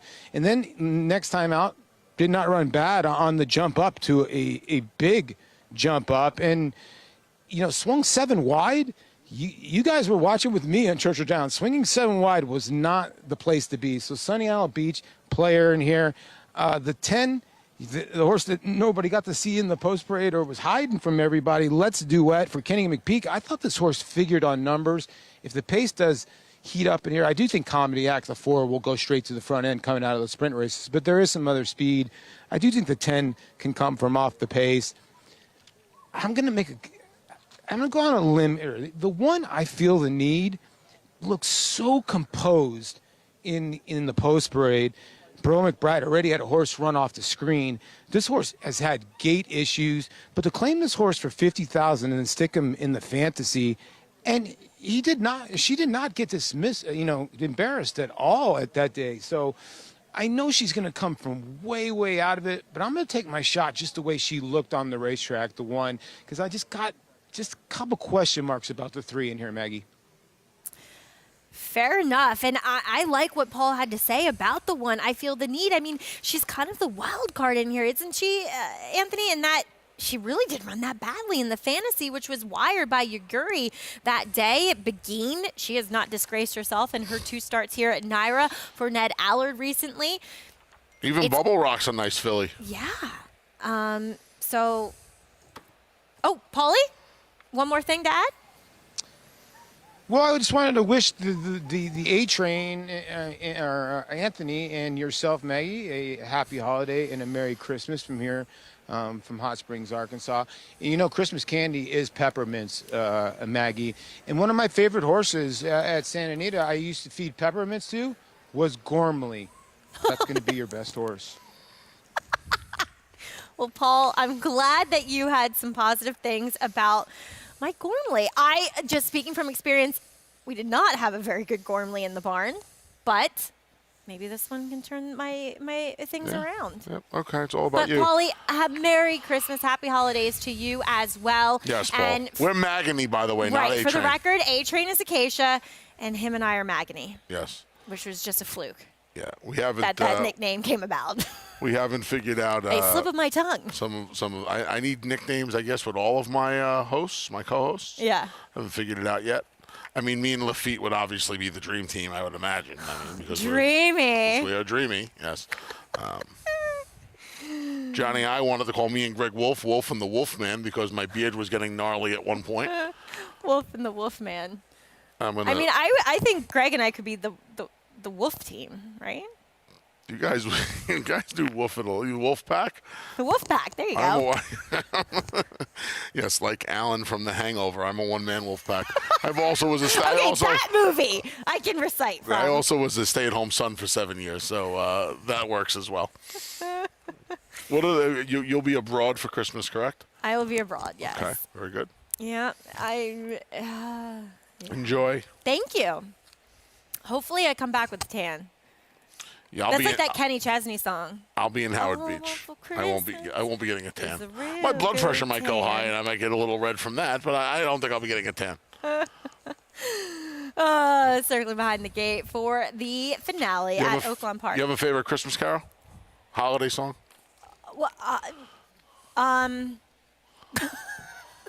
the Adam Sandler Hanukkah song. That's fine. I mean, I do like that That's song. That's good. No, not particularly. Okay. Silver Bells is beautiful. I've always liked That's Silver Bells. my mom's favorite song. Yeah. Good. And then Here We Go, a caroling. I always forget the name of that one, but I love that one. Okay. Along the peaceful green. Holly, bringing you back. What's your favorite Christmas tune? I couldn't believe it when the guy showed it to me. And I'm not a Mariah Carey fan. Oh, all right. We've lost Polly. Yours? Don't say Mariah Carey. No. Okay. Absolutely not.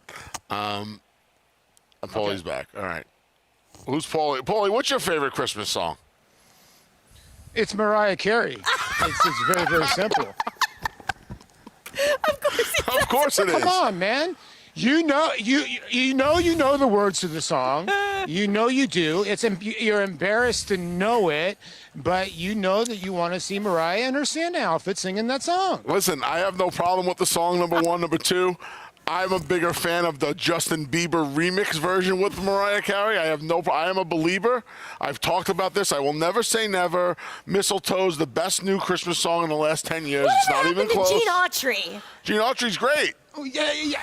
Or Nat King Cole. Oh my Come God! on, What about? Okay. Let's just settle this. Let's just go with the Blue Christmas from the King. Okay? All right. All right. We will all settle on that. Fair enough. I can like tell you it, one Polly. thing I don't want anything to do with. I want nothing to do with the Beach Boys singing Christmas songs. Nope. I'll pass. Nothing to do with it. Dean Nope. Martin, Let It Snow. I'd rather take Kenny Chesney. Dean Martin, Let It Snow. And Andrea Bocelli singing The First Noel. Very nice. I just saw him Tuesday night. I know. Unbelievably. I mean, if you can go see Andrea Bocelli, do not deprive yourself of this. Amazing voice. Unbelievable. Unbelievable. As they're loading in line, and we do see 6-5 on Pretty Extreme. Looks to be sitting that stalking trip. We'll see who works out to be the speed. Going this two-turn mountain is 16th. Vic Stauffer brings you the call of this co-featured allowance.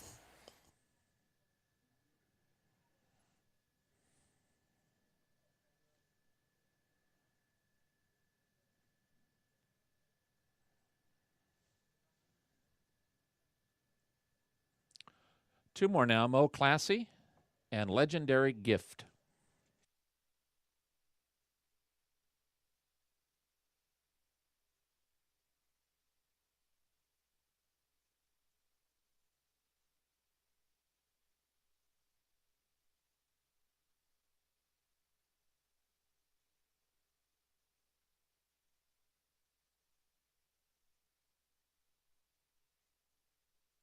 They're at the post. They're off. Enchanted Nile broke very well. So did Waterworks and Comedy Act to the Inside. In the middle of the racetrack go both Mo Classy and Legendary Gift is going to be very wide at the clubhouse turn. Hoping for a Ring is next. Then comes Sunny Isle Beach, followed by Landslid. Let's Do It has 3 beat. They are Pretty Extreme and I Feel the Need, and the trailer is Pyramid Princess. To the backstretch with Comedy Act and Waterworks 1-2. Comedy Act half ahead. Waterworks is second by a length to Legendary Gift in third. Enchanted Nile is fourth and about 2.5 from the front and 2.5 in front of Mo Classy. Then comes Sunny Isle Beach, mid-pack and 7 from the front, 2 in front of Hoping for a Ring. Pretty Extreme is galloping 9 lengths off the lead and 2 in front of Landslid. Then I Feel the Need and Let's Do It. Pyramid Princess has trailed throughout, and Comedy Act and Waterworks have led throughout. Comedy Act ahead in front of Waterworks in second. Enchanted Nile in perfect striking position. Sunny Isle Beach moves inside of her, and here's Sunny Isle Beach. If she can find a way through, could be tough. Then comes Pretty Extreme. From the back of the pack moving up, it's Let's Do It. Pyramid Princess is out of last. Many chances, top of the stretch. Enchanted Nile has the lead. Enchanted Nile from Sunny Isle Beach, who comes after her in second. And here comes Sunny Isle Beach outside of Enchanted Nile. And Sunny Isle Beach has now taken the lead. Enchanted Nile is second. Let's Do It is third. Pretty Extreme. And Sunny Isle Beach has a 2-length lead. Let's Do It has run up into second, but Sunny Isle Beach is clear, and it looks like she's got the finale. Sunny Isle Beach, Let's Do It. Sunny Isle Beach in front. Sunny Isle Beach beat Let's Do It. Pretty Extreme was third. Enchanted Nile finished fourth. What a opening week or two for 10 Strike Racing. Matt Shire as well picks up another win in a limited amount of starters so far with Sunny Isle Beach. Full head of steam off the turn for Gabe Saez. Well, what a turnaround since this filly's been claimed by Matt Shire. 3 starts back. Big effort here. Got off the duck at Oaklawn where she was 0 for 7 in her prior starts. Gets the job done here. Big late run. Tough to make up ground. Let's Do It? Yeah. Yeah, let's do it. She looked good in the warm-up, even though we didn't see her. But she was 10-1, and she rallied nicely to pick up second for Francisco Arrieta and Kenny McPeak. 210 Tree, favorite, Pretty Extreme, has to settle for the show dough this afternoon. Well, we have been taking a look back at the stakes from yesterday, from this past Saturday, and the New York Breds were on full display. The Alex M. Robb Stakes went to the Venerable. What do you think now? He has now won 8 of 19 starts. He was guided to the lead by Dylan Davis, who kept after him. And, albeit I think a mile is probably stretching him to his furthermost limits. Yeah, he does. The last 1/8 of a mile, he is he's surviving. Sea foam's running at him, and he's just able to survive. You see him drifting through the lane. Dylan gave him a good ride. He kept him inside early on. Down the backstretch, I think you wanted to be inside, and then in the lane, you wanted to try to get to those middle paths. He gave this was a brilliant ride yesterday, just using his speed and going right to the top. What do you think now? Hadn't won in a mile for a while. It was like 2 years, but he got the job done when it counted in the Robb yesterday. And trainer Rudy Rodriguez stating that he just turns into a different horse, into a beast, when it starts to get cold, as he is now 6 for 10 here at the Big A. Well, we want to thank you for joining us here on this last show before the holiday break. Yes. Happy holidays, Merry Christmas, Happy Hanukkah, Happy Kwanzaa to all of our viewers out there. Thank you for tuning in throughout the year, and I know I will see you before New Year's, so we'll talk about New Year's then and wrap this 2022 up.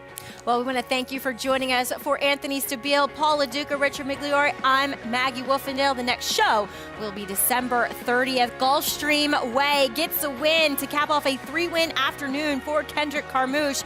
Brad Cox winning conditioner, as we also saw a slight upset with Ash Flat. Chris Hartman giving him another victory. And we said goodbye to John Embriar, our longtime announcer here at the Big A, as we send him off to a blissful semi-retirement. Thanks for tuning in to America's Day at the Races. War Dancer. The momentum continues with recent stakes winners on turf and dirt. Dancing Buck going wire to wire in the Grade 3 Belmont Turf. Dancing Buck has opened up on the field. It is Dancing Buck by a half dozen lengths. And 2-year-old filly War Saichi with a wire-to-wire win in the Ladyfinger Stakes. War Saichi asserted her authority immediately out of the starting gate, and she has not relinquished the lead. War Dancer, the #1 third-crop turf sire in North America. Proud to stand in New York. RaceLens is the most in-depth product in horse racing, with unique features found nowhere else. True odds, predictive analysis, and pace projection. RaceLens. It will change the way you follow horse racing and take your game to the next level.